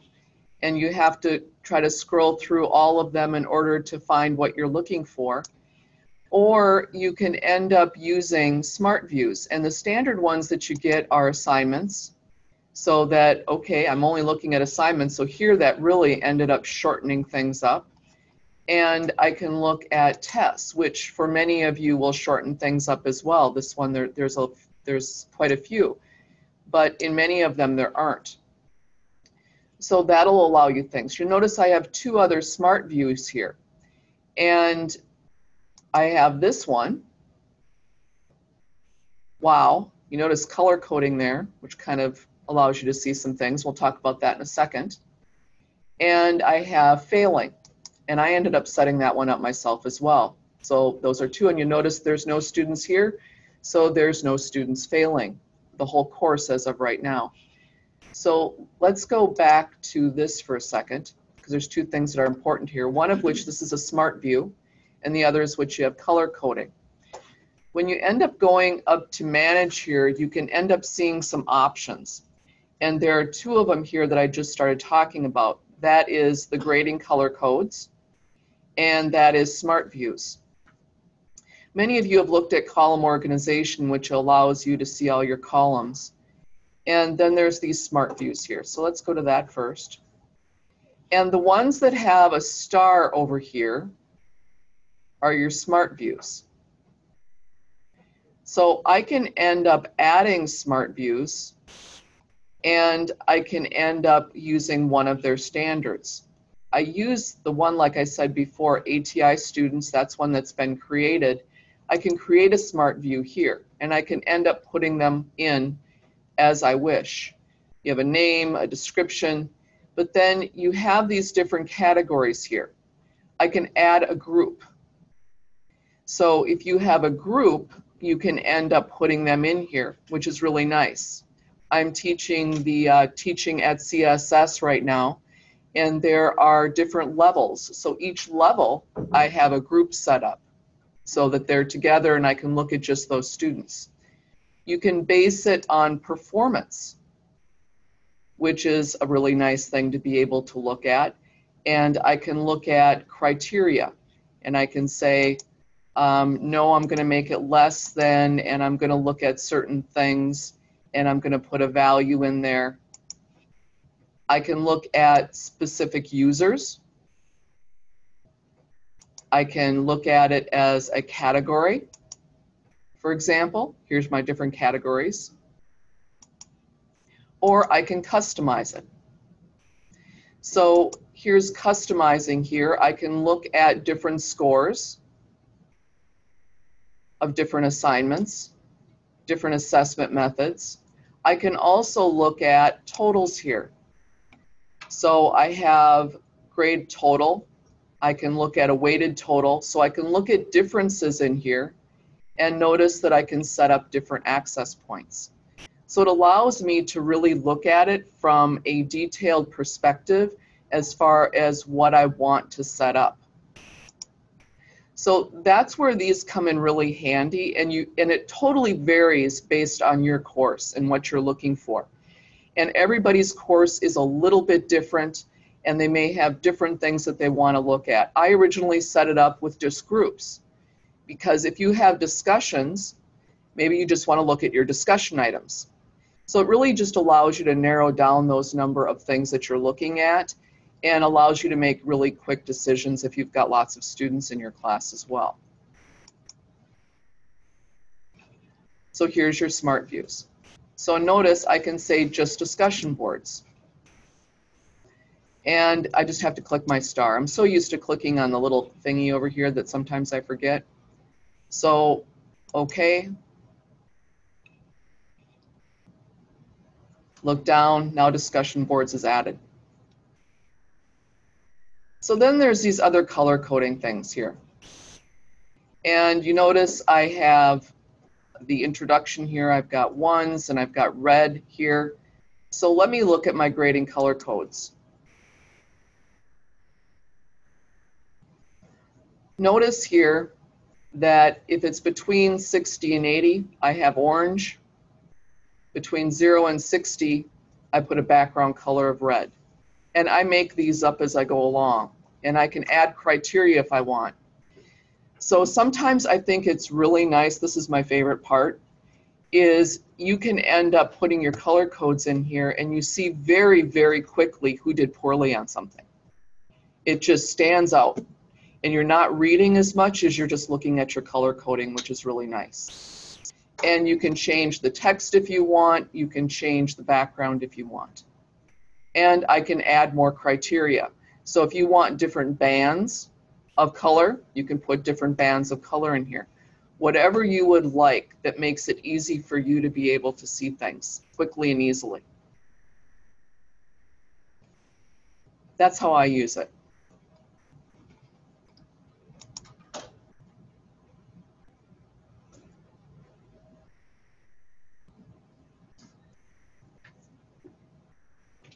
Do I have any questions there at all? You can turn color codes off if sometimes you want to see it with color codes or not. In the upper right, you can do the hide color coding if it's too much sensory overload or something, so then you can just turn it back on there, type of a thing. And the question that I answered on Zoom is students do not see it. So I don't know that you have said this. Students do not see the color coding. This is only for you, okay? All right. Another quick little tool here. I don't know how many people have noticed this. Look above the column that says last name. It's got that little orange triangle. That means that this whole gradebook is sorting by that column, and it's because it's pointing up, it's sorting A to Z. If you click on that triangle, and it goes down, then it's sorting by Z to A. You're not going to tell much difference in that column, but you can jump to any other column, and then your gradebook is going to sort by that column. So here it's sorting by A to Z, 1 to 10, or if I click this now, it's going to sort in different ways, okay? Another thing too, if you really want to look at a student's grades across, and they're kind of in the middle of the pack, you can click on the left at the box and choose Move to Top, and then that student's information moves to the top. And you can do multiple students if you want to compare them. So that's just another way to filter and take a look at your grade center, okay? So we've got more tips about these, setting this up and hiding columns and viewing columns on a handout here that we're going to link to the document. And we're very happy to sit down with you and say, and take a look at your syllabus and take a look at your gradebook and make sure it's at sync in the beginning of the semester so that you'll have smooth sailing, okay? We're very, very happy to do that with you. A little bit of time in the beginning can save you a lot afterwards. Now I'm going to jump into weighted grading, which is something that I love because I am not very good with numbers. But also things like today, maybe we had class today and I had a quiz planned. I'm not going to make up that quiz. Now my grading is all messed up because I've got numbers. If I do percentages in my syllabus, I say quizzes are worth 30%. It doesn't matter how many quizzes I have. It's going to adjust. And so with that, you can use your weighted totals and columns to be able to, I'm going to hide this color coding for just a minute to be able to see this. And I've got 4 different total columns in here as an example for you, all right? If you look at this one right here that says workshop totals, this is a total percentage of every score in these assignments here. And in this particular Smart View, I only chose these assignments to show you because Amy's got other students in there doing other things. And then I've got the weighted total for this. take a look at these two columns side by side. See how it is different. The numbers don't match up. So if you are using weighted totals, because maybe your papers or your tests have more weight than your quizzes or your discussions, then because a point is not a point then. Some points are 1.2 and some points are 0.8. This automatically figures it out for you. But if you're using weighted totals, make sure you hide from the students the workshop total column or the total column. Because if they see both columns, they're going to see both numbers and they're going to ask you questions. All right? So hide one or the other from them. Okay? Another thing too is when you are setting these up, and I'm just going to go into this one, I'm going to go to edit column information, is you get boxes on the left and you can select columns and categories. And Amy was talking about smart views. You can also do categories. So you can put all of your quiz columns into, if I were to just click on assignment here, I can see all my different assignment columns that are jumped into that category. I can pull my category over to the right by clicking on this, and then I can assign whatever percentage it is. And I love this about quizzes. I can come in here and I can drop the lowest grade automatically. I can do that in a total column as well. It doesn't have to be a weighted total. For my purposes here, I'm saying no, I don't want to include this column in grade calculations because I don't want to mess up her grade book in this, but I'm showing this column to students and then I'm submitting. So you have that. Now, one of the differences here when you're using totals in this is that you have a choice of how you want to show your grades to the students so that they know where they're at. They always want to know where they're at. And this is what is so great about Blackboard. And that's what we hear about on their student surveys, is that the two middle columns here, this is their score against all possible assignments in the class. So if you look to the left, the workshop running total, this column is all higher than the right. And some of these are kind of pretty much the same because for some students I purposely had them not submit or things like that. But the running total only grades what they have done so far. So at this point in the semester of whatever has been assigned, this is their score. So they know where they're at this point in the semester. When you're using a running total, if a student has missed an assignment, make sure you put a 0 in there. Otherwise, Blackboard doesn't know that it's been assigned yet. It's going to ignore it. So that's the only caution there. Now, if you look at the column on the right, the weighted running total, you're going to see that this column here, these numbers are all higher than the column just to the left because this is showing at this point in time in the semester against the work that's been assigned. This is what it is. And what is not going to count in the total is anything, for instance, in this group assignment, anything that's not been graded yet or anything that's not been turned in yet. So that's where that can kind of affect that. If you've got questions about this, come and talk with us. It's really powerful for you. And I'm going to turn on my color coding to let you see some of the differences as well. Because with the weighted, see the student is in the 60 to 80% band, whereas without it, they're in the failing band below 60%. Okay, so that can make a difference to their perceptions of their success in the course. I'm not going to go into details on that because we really want to work with you and customize it to your course. But please let us know if you might want to talk about that. Any questions?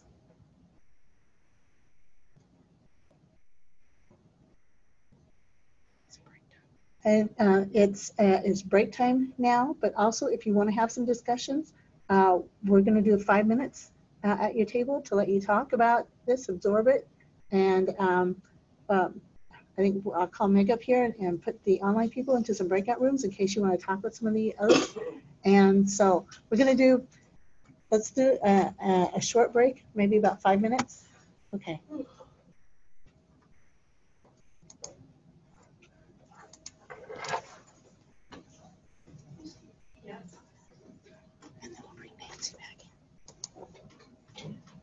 Nancy. Nancy Funk. She's going to be the next presenter. So she's in the breakout room where no one is. Do you want me to put her in the breakout room no to talk? Yeah, I would move her. And anybody else alone? Sarah. Christina is over. Yeah, and Sarah McCumber. Number 3. Sarah, move to number 1. We'll just have 2 Yeah, breakout, okay. or I'll do 3, I guess. And open. That was the last night I had it. Is there anybody in breakout room 4? It looks like we got our 4 down there. Potato chips, pickles, and. Just Peg. Okay. Oh, that sounds great. And just Sarah there, and just me here. You might want to put Sarah and Peggy into some different ones. Oh, I could do that, yeah. But it's still not the same as that. I'm sure you could probably possibly Google it. What's up? The default blue color that's in Blackboard, which blue is that? Oh, Because I'm always trying It's to not match our it. blue. It's not no, our you blue. can find the exact blue though. I'll do a color matcher. Yeah, there's color match, there's a, what's it called? If you search for color matching, or actually just take a screenshot of it. Oh. That was funny. Good. It's close, but it's not quite, this is almost. Yeah. And it also references. Appreciate it. So, sorry. Is it really? Oh, if you grab a range, or actually there's 2 ways to do it. You get the extension. Hey, Meg. Yes. It's me online. You might want to mute your microphone in that room until you come back together. Except you guys are supposed to go to your breakout room. Go to your room. I will go to my room, but I I will can't do talk that, to you though. until I do that. Thank you. You want Yep. to first, or which because there's a lot of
You're on. Now when you just click on the link, it's gonna go right to the one you want to look at.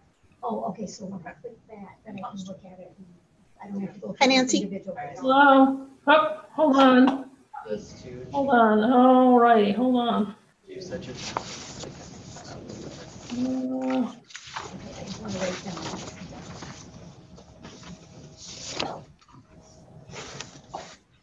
Oh, how do I turn? All right, give me 1 minute. I need to turn.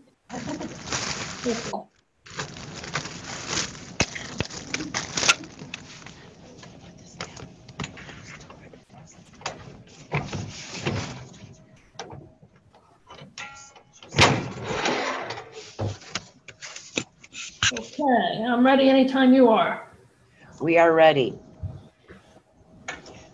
And then she walks away. No. So, want to introduce yourself? Sure. Hi, I'm Nancy Falk. I'm speaking to you from the state of Virginia, just outside of Washington, D.C. I'm an associate professor in the School of Nursing, have been with CSS about a year, over a year. And I work in the graduate program in the School of Nursing. And I've primarily worked online in my educational life, which has extended over the past 8 years. And I've taught, actually, I teach doctoral students, bachelor students going right through to a doctoral program, but also have taught bachelor students and master students in the past.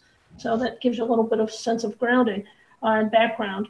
So I've been asked to talk about discussion boards. So usually when you hear the word discussion boards, what happens? Students sometimes cringe, right? Because,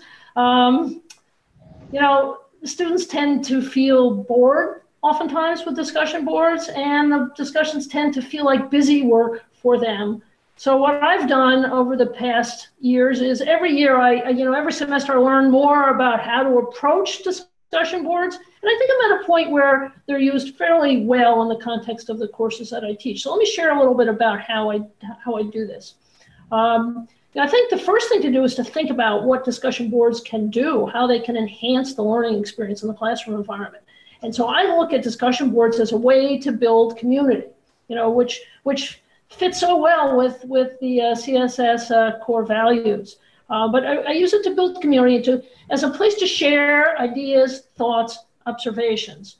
Now, what I try to do is to look at it as a way to start a dialogue, and oftentimes really to continue a dialogue, because, discussions are used certainly in the context of online education, but they also oftentimes discussions start in the classroom environment, but one can certainly use the capabilities of Blackboard to continue a discussion in the online environment that then becomes just a rich dimension to the course.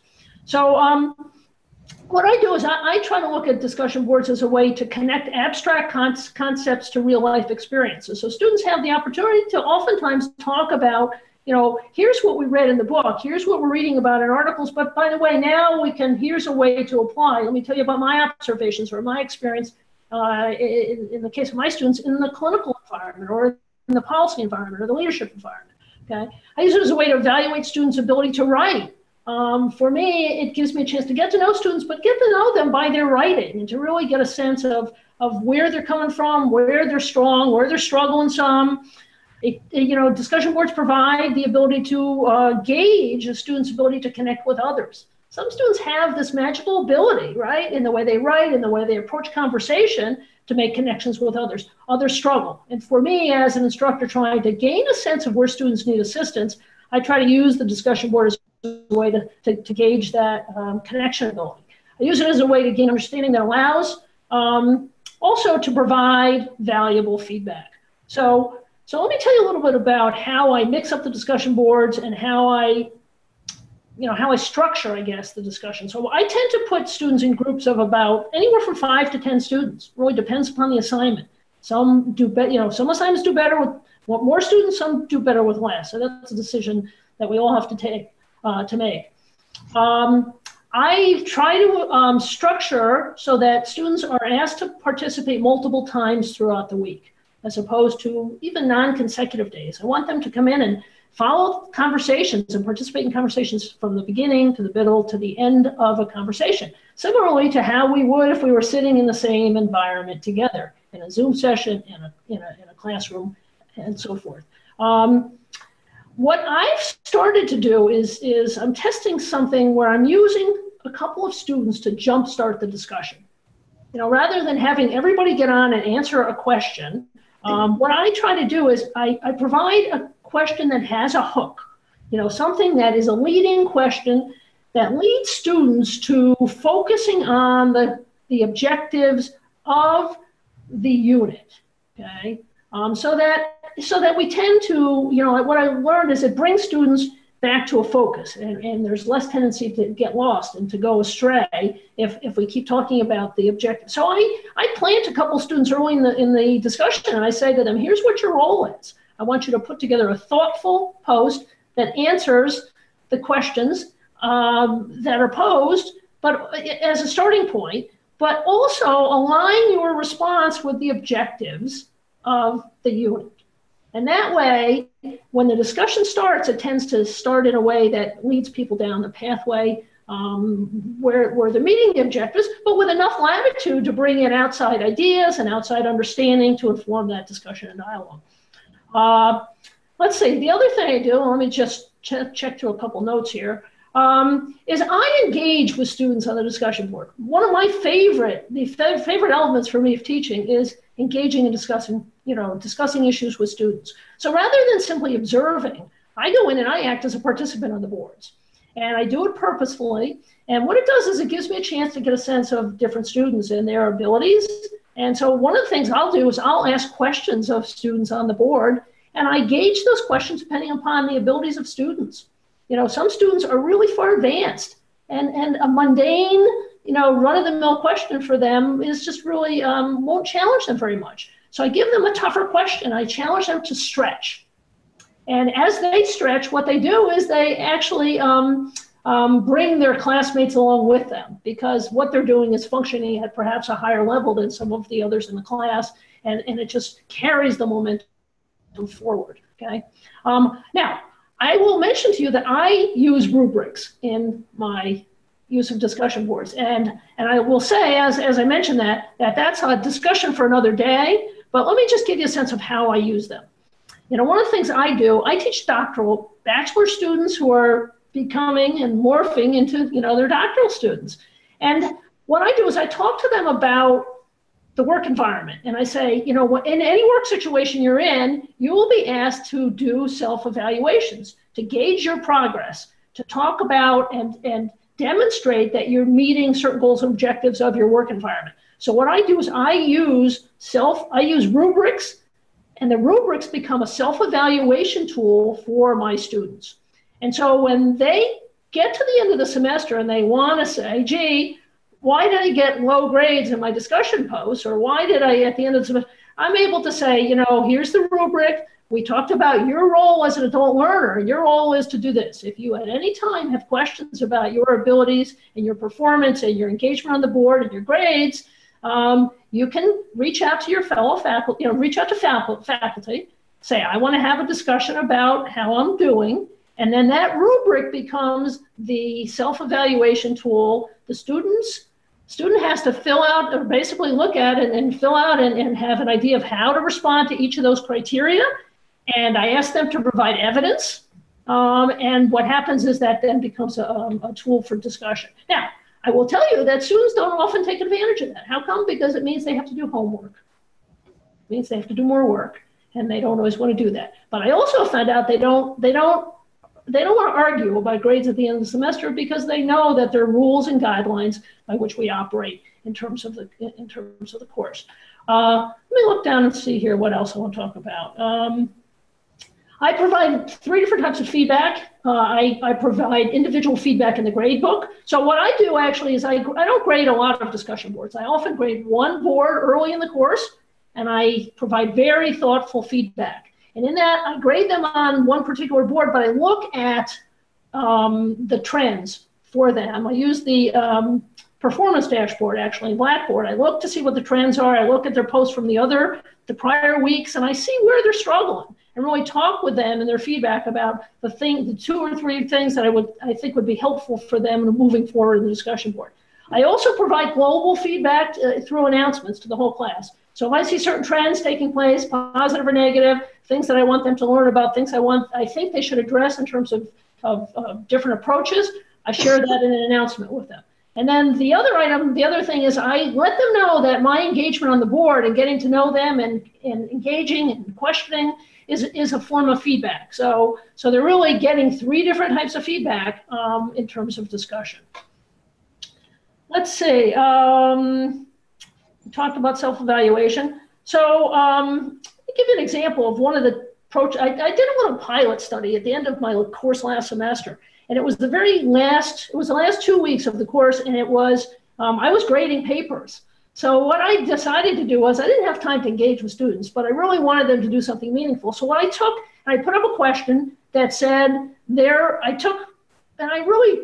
I had to take students I knew who could do this. So I pulled maybe about 1/3 of the students in my class together. I put them in groups on a discussion board, and I said, your project for the next week is to collaborate with each other by developing a research question focused on health information technology, which was the focus of the course. And this was very purposeful, and it was purposeful because I knew that this next semester now, they had to step into a course where they had to work on research. And so it was a way to test out a different type of a question. It was a question that really had a hook, gave them an opportunity to collaborate. And I said to them, if you run into any challenges, it is your responsibility collectively to solve them among yourselves. Again, this is doctoral students, okay? And what was beautiful was I came back a week later, and every one of those groups, the students had worked together to answer questions, but they had a task. And they loved the fact that they had a task and something that they could show that they delivered at the end of this time period. So that was really fun, really exciting to see. Let's see. I mentioned I don't grade each week. The other thing I do is I give a global grade at the end of the semester. So I grade maybe once or twice during the semester. And at the very end, I give them a global grade. And it takes into account their participation in the entire semester. So if the tendency is for them to slack off and not participate from week to week, this really prevents them from doing that. And I'm very generous at the end. They don't always know that, but as long as they're engaged and they participate, they get a good grade with that last. And it's oftentimes 10% of their grade. I give them 10%. I give them the 10 points if they do what they need to do. Okay. Let's see. And we'll scan through a couple more notes here.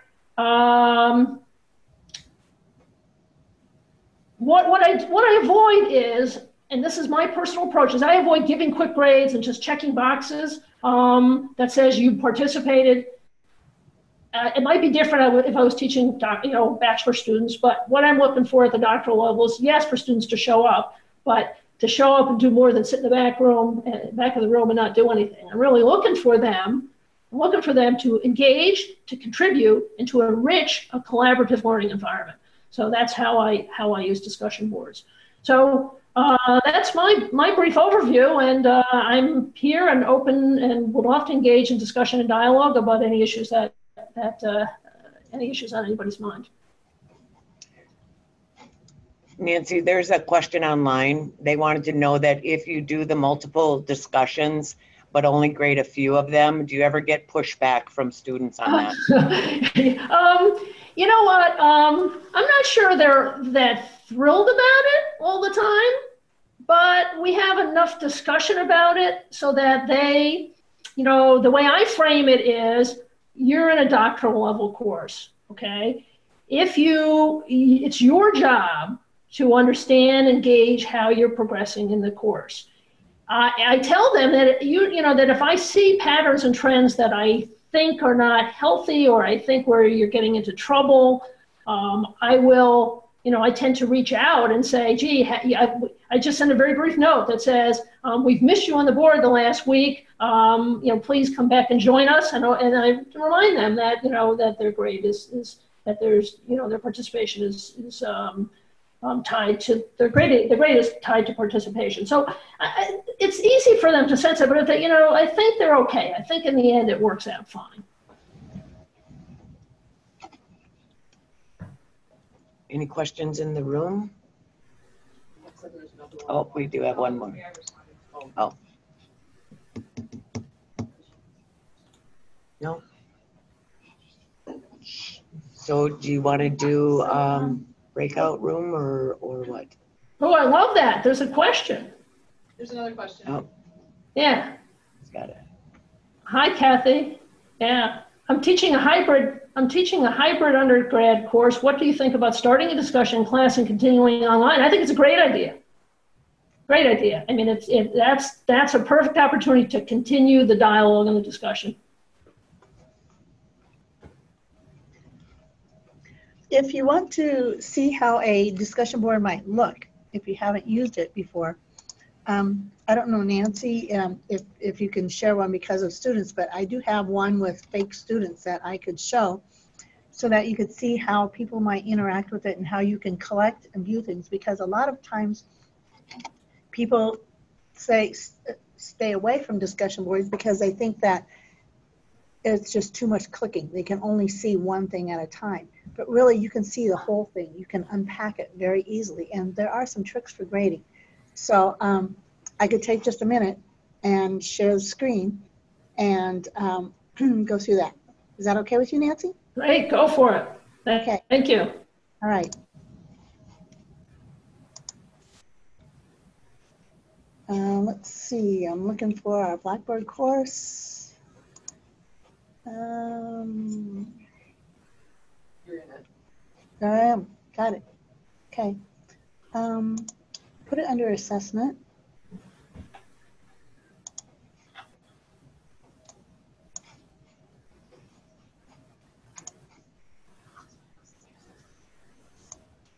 Okay, so this is a form, and one of the things that you can do with your forms too is you can set this up so that students have to post a comment before they can see comments of their peers. That way you get an original first comment from everyone. That's a very nice feature of discussion boards. And then they can respond to each other. But here we see that a lot of these students have commented. In this blue area here, I can see all the ones that I've not read and how many total posts there are in there. But if I want to see this whole discussion, unpack it all at once, all I have to do is go to this, to the row right above the top here, click the box to the left of date, and then click collect. And then I can filter it. I can choose different ways to filter it. I can sort it by an author.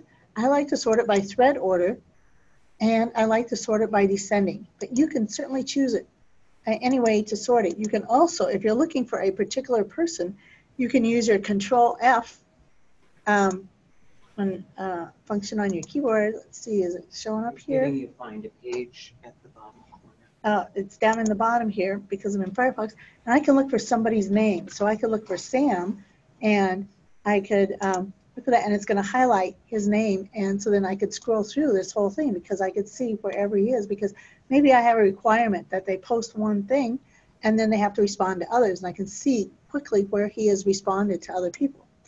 But if I'm looking to unpack it, I see here is Sam. He wrote something, and then I can see here that AT3 student replied to Sam because it's got a ray in here, as in reply. So I'm following the conversation. I'm following the thread. So there's Sam, and then 7 replied to Sam, 8 replied to Sam. Here we have a new one, Emily. And then we've got a student down here replied to her, another student replied, here's Teresa, she started a new thread. So you can really follow the flow, and you haven't had to do any clicking at all on this. And so that's very easy. When I grade, what I like to do, especially if I have 2 monitors, I like to use Chrome and Firefox, and I open up in one browser, and I have this view, so I can follow this thread through. And then I open up in the other browser in the gradebook view, the grade discussion board view, and so then I can write the comments and see things. Because then I can add my comments, but if I'm really checking about, well, okay, did they respond appropriately to others? Because if you're in here and you are grading it, if you go into, okay, I'm not Amy, you're not the instructor in this course. I'm going to change you to be an instructor in this course so that you can see that.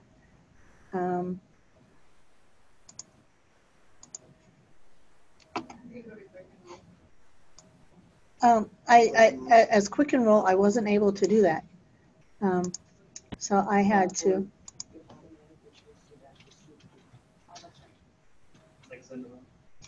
So in this particular course, we have it set up funky that we don't have our superpowers in the course.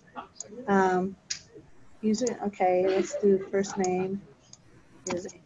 Let's do last name is Nelson. While you're doing that, when you collect things, I just have a question, and then there's some online too. Okay. But when you collect like that, does that change the status of whether they're read or not? Does it all of a sudden assume that they've all been read? That's an excellent question. If you're collecting like that, no, it does not show that they've been read. However, there's a very easy fix to that, okay? So I'm going to go back into the discussion.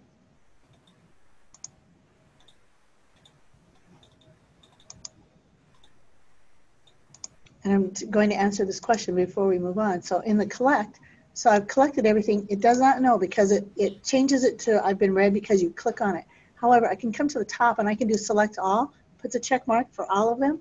I can go to mark, add, and then I can go read. And so then it changes them all to read, okay? So that's a very quick way to do that.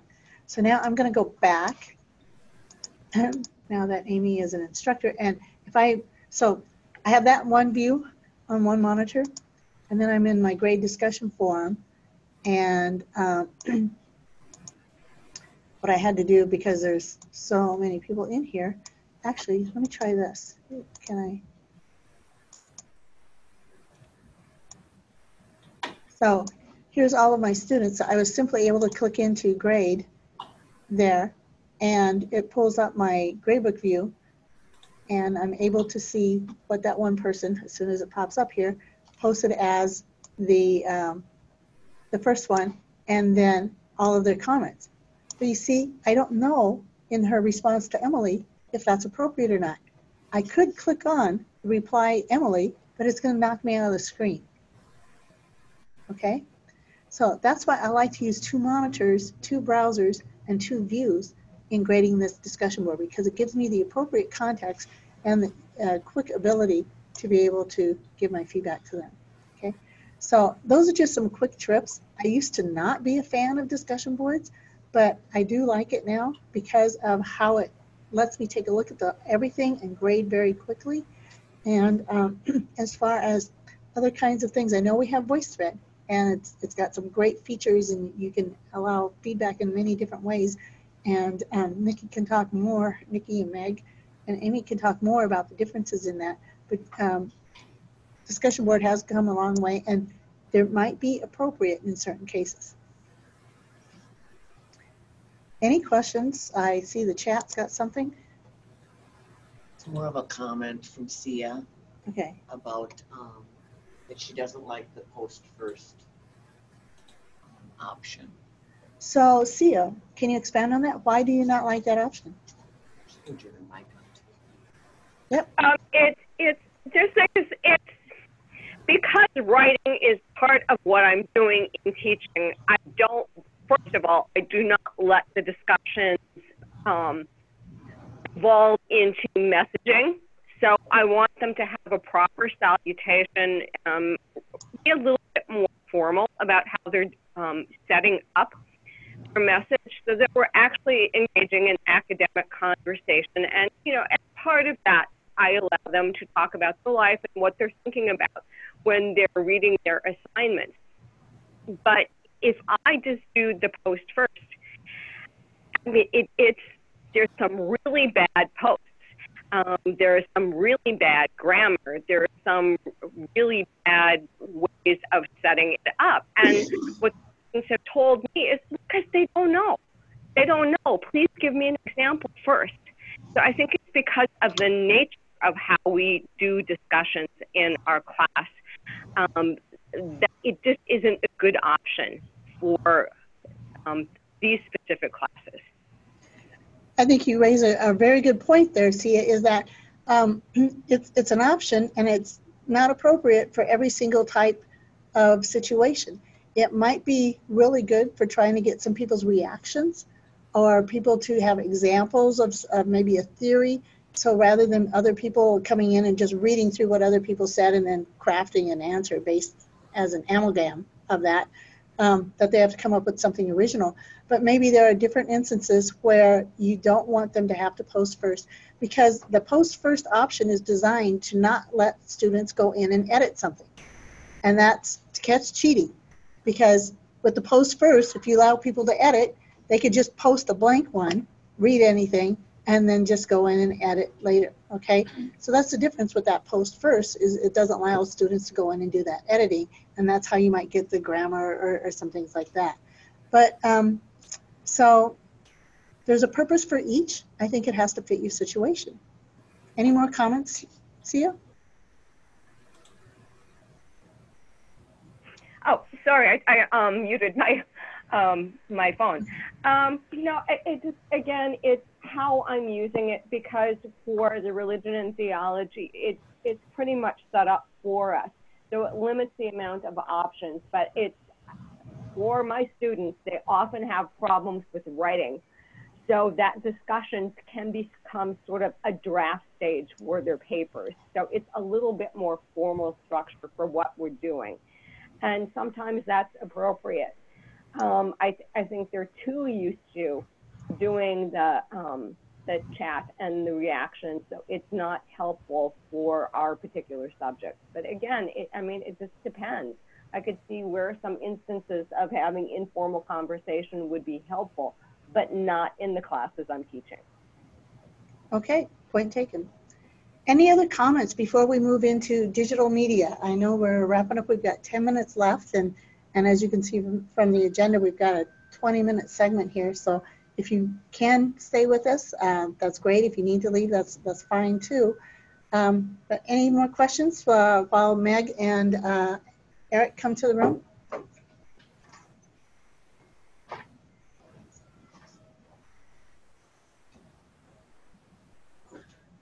Okay, Eric's going to start first with talking about creating video recordings, and then Meg's going to come in with the Zoom. All right.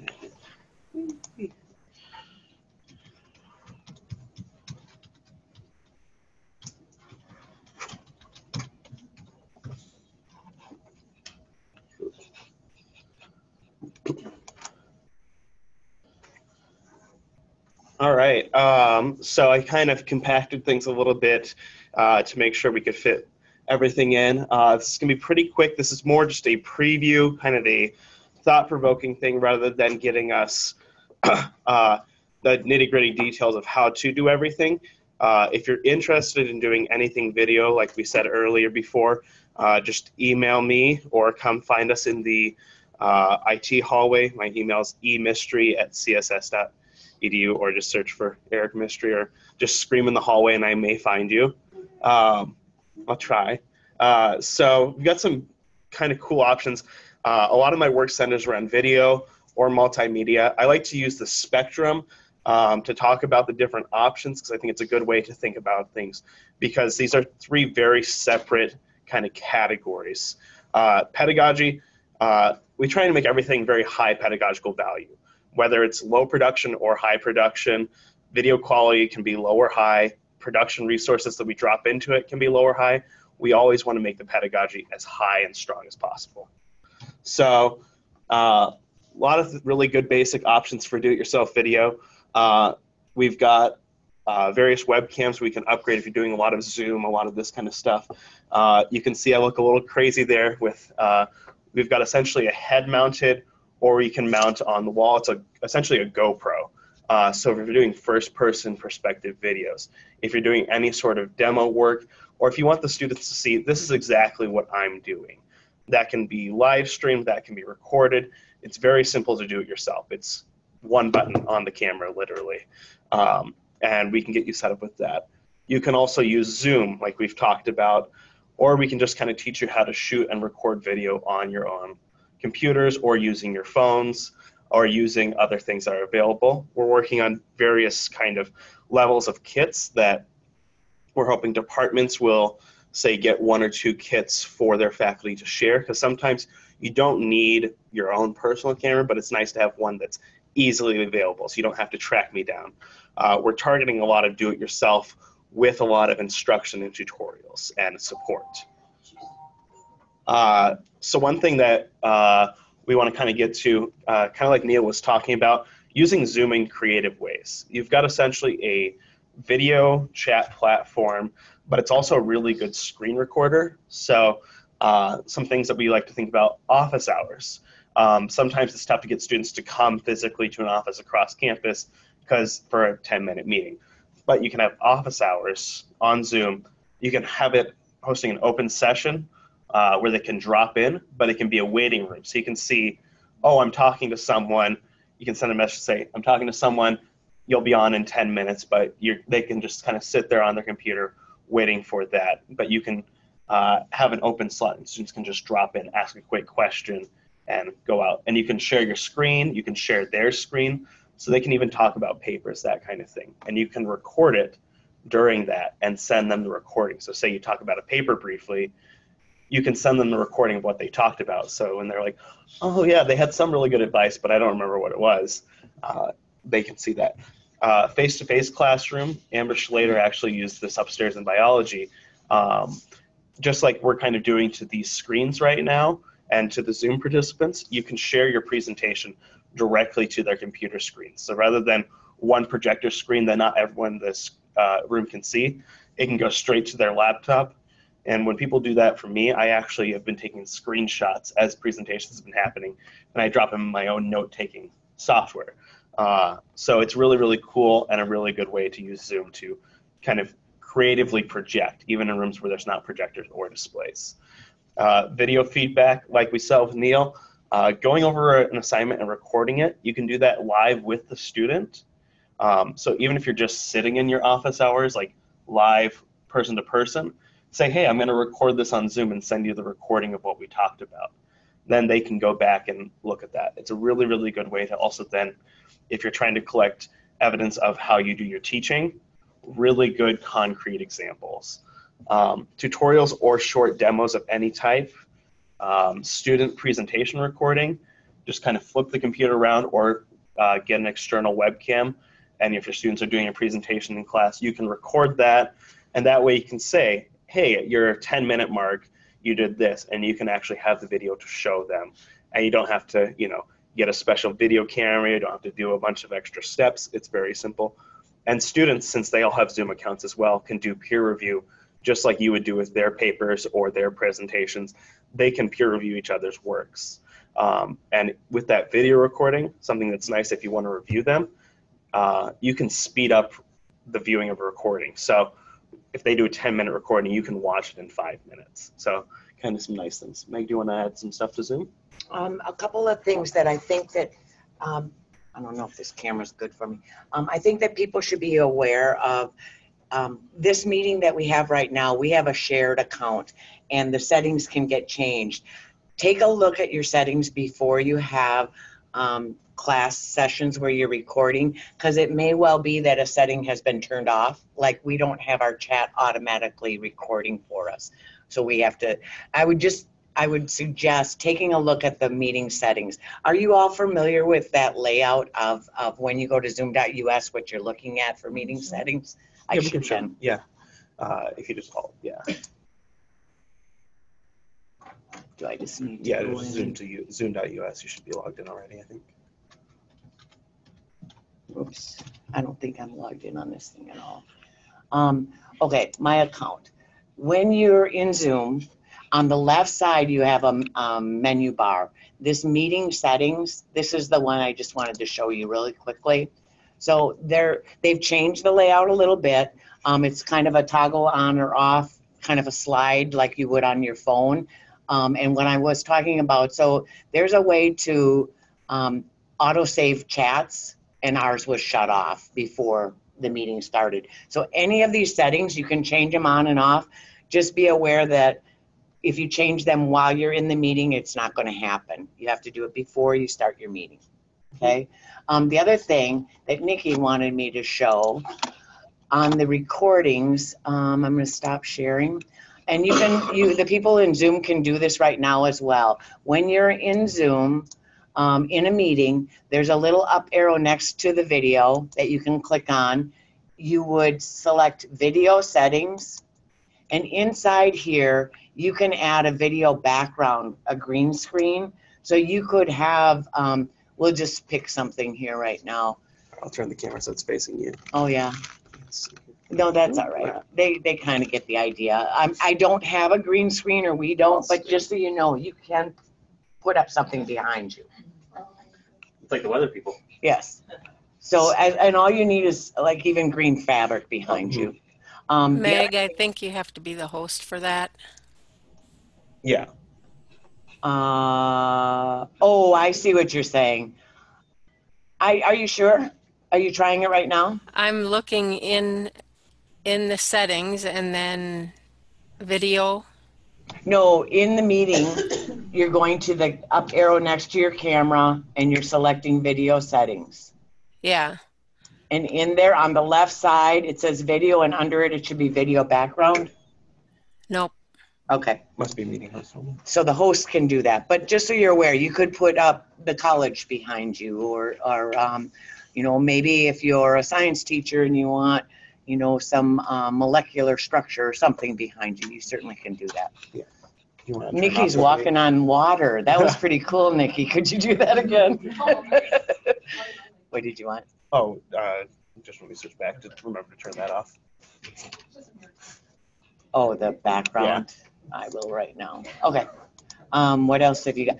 On the office hours, I will say that I was involved in a student or a faculty-led office hours where they were nearing project time, and they ended up with like 10 students in there going, how are we doing this? How is this going to work? And she could go into Blackboard and say, this is where you find this piece of information. All she did was share her screen, and they're all like, oh, good, that's where that is. Someone else could share something that they were going to use for their particular project. And it was just a real nice conversation. And all of the students it was as if they were there and they've never physically met face to face. So, but they knew what was expected of them. She could make certain that everybody was good. People came and left as they needed to. It was just an open office hour time. It worked really well. Yeah, something I like to think about is if you're ever writing one of those emails that turn from, oh, I'm going to give you quick instructions on how to do this, and then your fingers get tired because you're writing a novel, switch to Zoom and just do a quick recording and send it their way of, here's how to access that weird registration panel on this conference website. Just do a quick recording like that. Or if, say, you're doing something on Blackboard and you want to send a quick message to us saying, hey, this is what I'm trying on Blackboard. I'm not getting the result I want. That way we can see immediately, okay, this is what they're doing. We can see your screen. We can see what's going on. And that kind of speeds tech support along, too. So it's a multi-purpose kind of cool tool. And then even think about doing this in the classroom, having students being sharing with each other if they've got problems doing assignment, submitting it to a group discussion board, and somebody else might be able to help them with that. So that's combining a couple of these tools. So I have to tell just a quick story, is that my husband was in an online class. It was a GIS class. And they had this frequently asked questions discussion board. And he, of course, it was Saturday afternoon, and he was frustrated that he couldn't find something. And he said, well, I'm going to have to wait till Monday to talk to the instructor. And I said, well, just use a frequently asked discussion board and post it out there. So he made a little video of this, posted it out there, and less than 5 minutes later, some classmate from 2 states away popped back in and said, hey, I just watched this. This is where you find it. So it really helps build community, but it can help and it can save you time because you don't have to come up with the answer. So the more ways that you can use these tools together, start mixing them together so that students can show what they need, show what they know, and talk with each other about it. Then that kind of raises the level of engagement, motivation, and learning. So Meg's going to show a couple more things, and then we're going to wrap this up. The other thing I wanted to share, you don't have to have a meeting setting at all. If you're going to go in and record, I don't know if this mic is picking me up. Sorry. It's picking you up. If If you just want to create some kind of a screen recording of Blackboard and where to find something or something like that, just simply go join a meeting up at the top, or excuse me, host a meeting up at the top.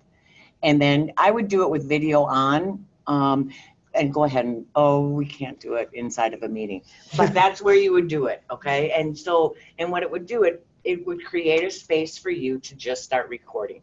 Bring up whatever it is that you want, then hit the record button when you're ready to go. When you're done, Zoom automatically stores these recordings on your device if you're recording locally, and it'll be in a folder on your device, documents / Yeah, my PC, this PC / documents / Zoom, and they'll all be listed inside of the folder. It'll have the date, it'll have the meeting name, and then you go ahead and look at it. You'll see MP4 in there, and that's the recording file. Just drag it to your drive and then get a shareable link from there. Or upload it to YouTube if you want. Meg, you've got a question. Would this be similar to Voicethread then? It would be kind of a standalone recording. You could then take the recording and put it into Voicethread if you wanted to, and have people comment on it.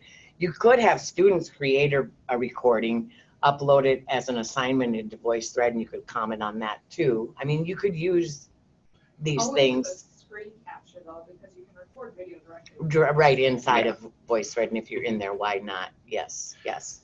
Yeah, this is sort of a good tool for other, I think of it more of as like a longer form tool or just something. Voicethread is very almost discussion focused, whereas this is more, here's a quick thing, here's a more detailed thing. This is a one-off more than a discussion thread, more than an interactive thing.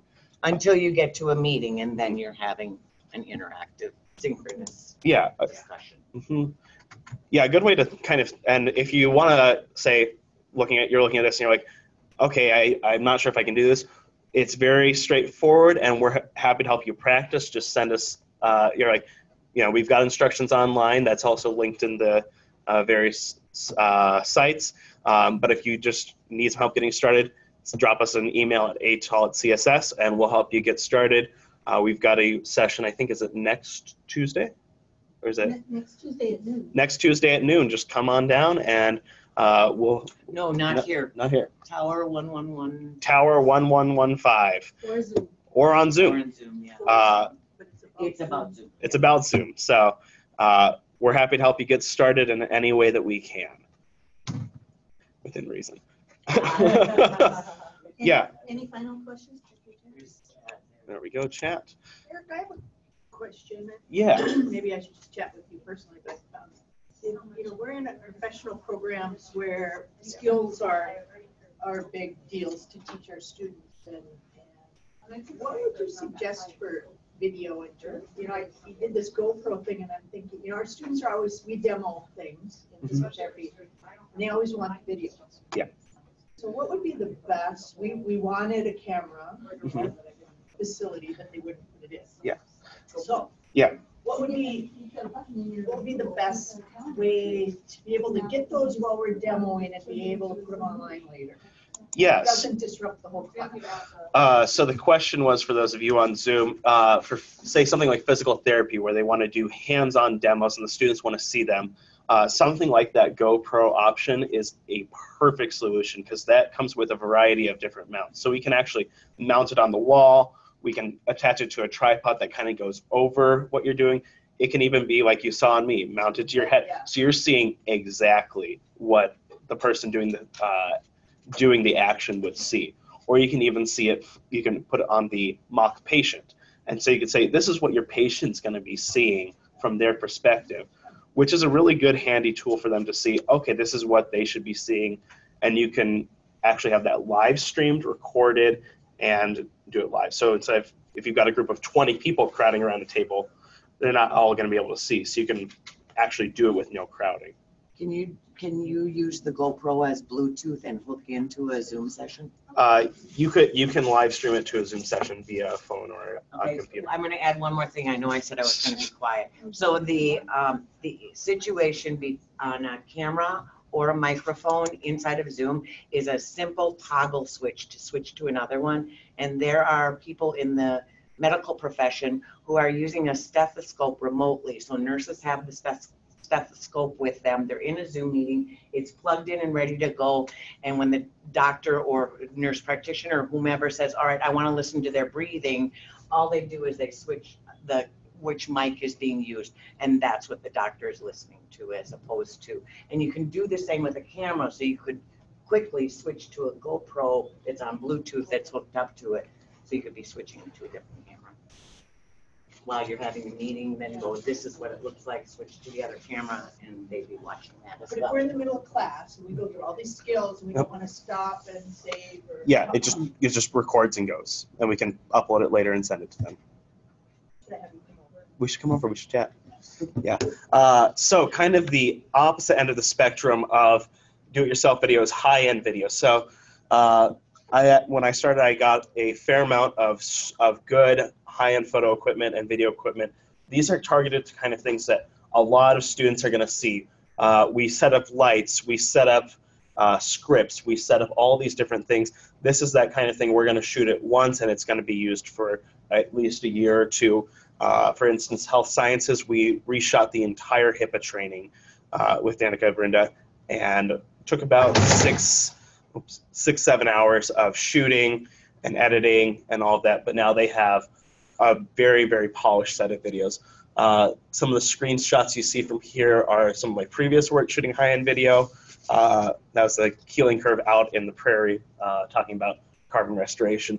But then these two students was a promotion for read and write, because we want to have every student get on that. Student affairs, we're going to be doing some of the orientation videos that they do, shot with the same high-end videos. So you've got projects that you think, hey, our set of students is going to see the same sort of thing every year. We want it to look polished. We want it to look really good. Email me. We'll get set up with a project. So we've got the resources available. Oh, and there's a question on the chat. Fantastic. All right, chat. Let's see here. Sarah is asking about the doing a Zoom record. Let's see. Would this tool be? Yeah. Good prep. Which tool? Sarah, we might have to. We'll address that in a few minutes when we can figure out what all's going on. I'm going to keep flying through this. So, like I said, that spectrum from before, high on the pedagogy, high on the video quality, also high on the resources. So we want to make sure it's good and well designed. So that's a longer kind of timeline thing. In between those two things, we've got this cool tool that we're going to go tour down the hall called Whiteboard. This is Donna Kirk working on it earlier this summer. If you can write and talk on write on a board and talk, which apparently I can't do at the same time, this is a really, really good tool. All you have to do is come with your lecture material that you would deliver on a board. We film it, and within a day or two, you get a nice edited video that you can just post a link into your Blackboard course or however you want to get it to your students. And these are really, really great. So any sort of content that you can do on a board. It's really, really quick turnaround. It looks really nice, and the students really, really, really like it. And we can fill up, it's a full-size board, and we just, when you're done filling the board in, we can erase it, we can pause, we can do all these kind of creative tools. And we're going to actually go see that in action, because seeing is kind of more how it works. This is when I built one previously, we had chemistry professors using it, we had the computer science department using it, languages using it. We had a linguist using it to show the markings actually in a text. He wrote out the whole text and then marked it linguistically while we were shooting the video. So this is actually what ours looks like for those of you on Zoom. Big, massive board. The bottom left corner is what it looks like straight out of the camera. And then I do some editing magic, and it comes out perfectly good. So all you have to do is come with the content and write and talk, and we do the rest. And so that's kind of the three big options you've got. You've got kind of do-it-yourself video with support from us. We've got that high-end video on the other end that we work together extensively to get that done. And the Whiteboard falls nicely in the middle of you come, you set it up, but you get a really high-end product quickly. So that's kind of our multimedia options. But really anything that kind of falls into this area of I want to do something digital multimedia, something with video. If you've got an idea and you don't know how to do it, or you just want some advice to talk it out, email me or email ATAL and we'll get coordinated. And that's that. Questions? Question online? There is something there. Woo, Looks question. good, but I don't see it. Sarah says, NBD. Oh, you just- Yeah. Sounds good, Sarah. We'll figure it all out.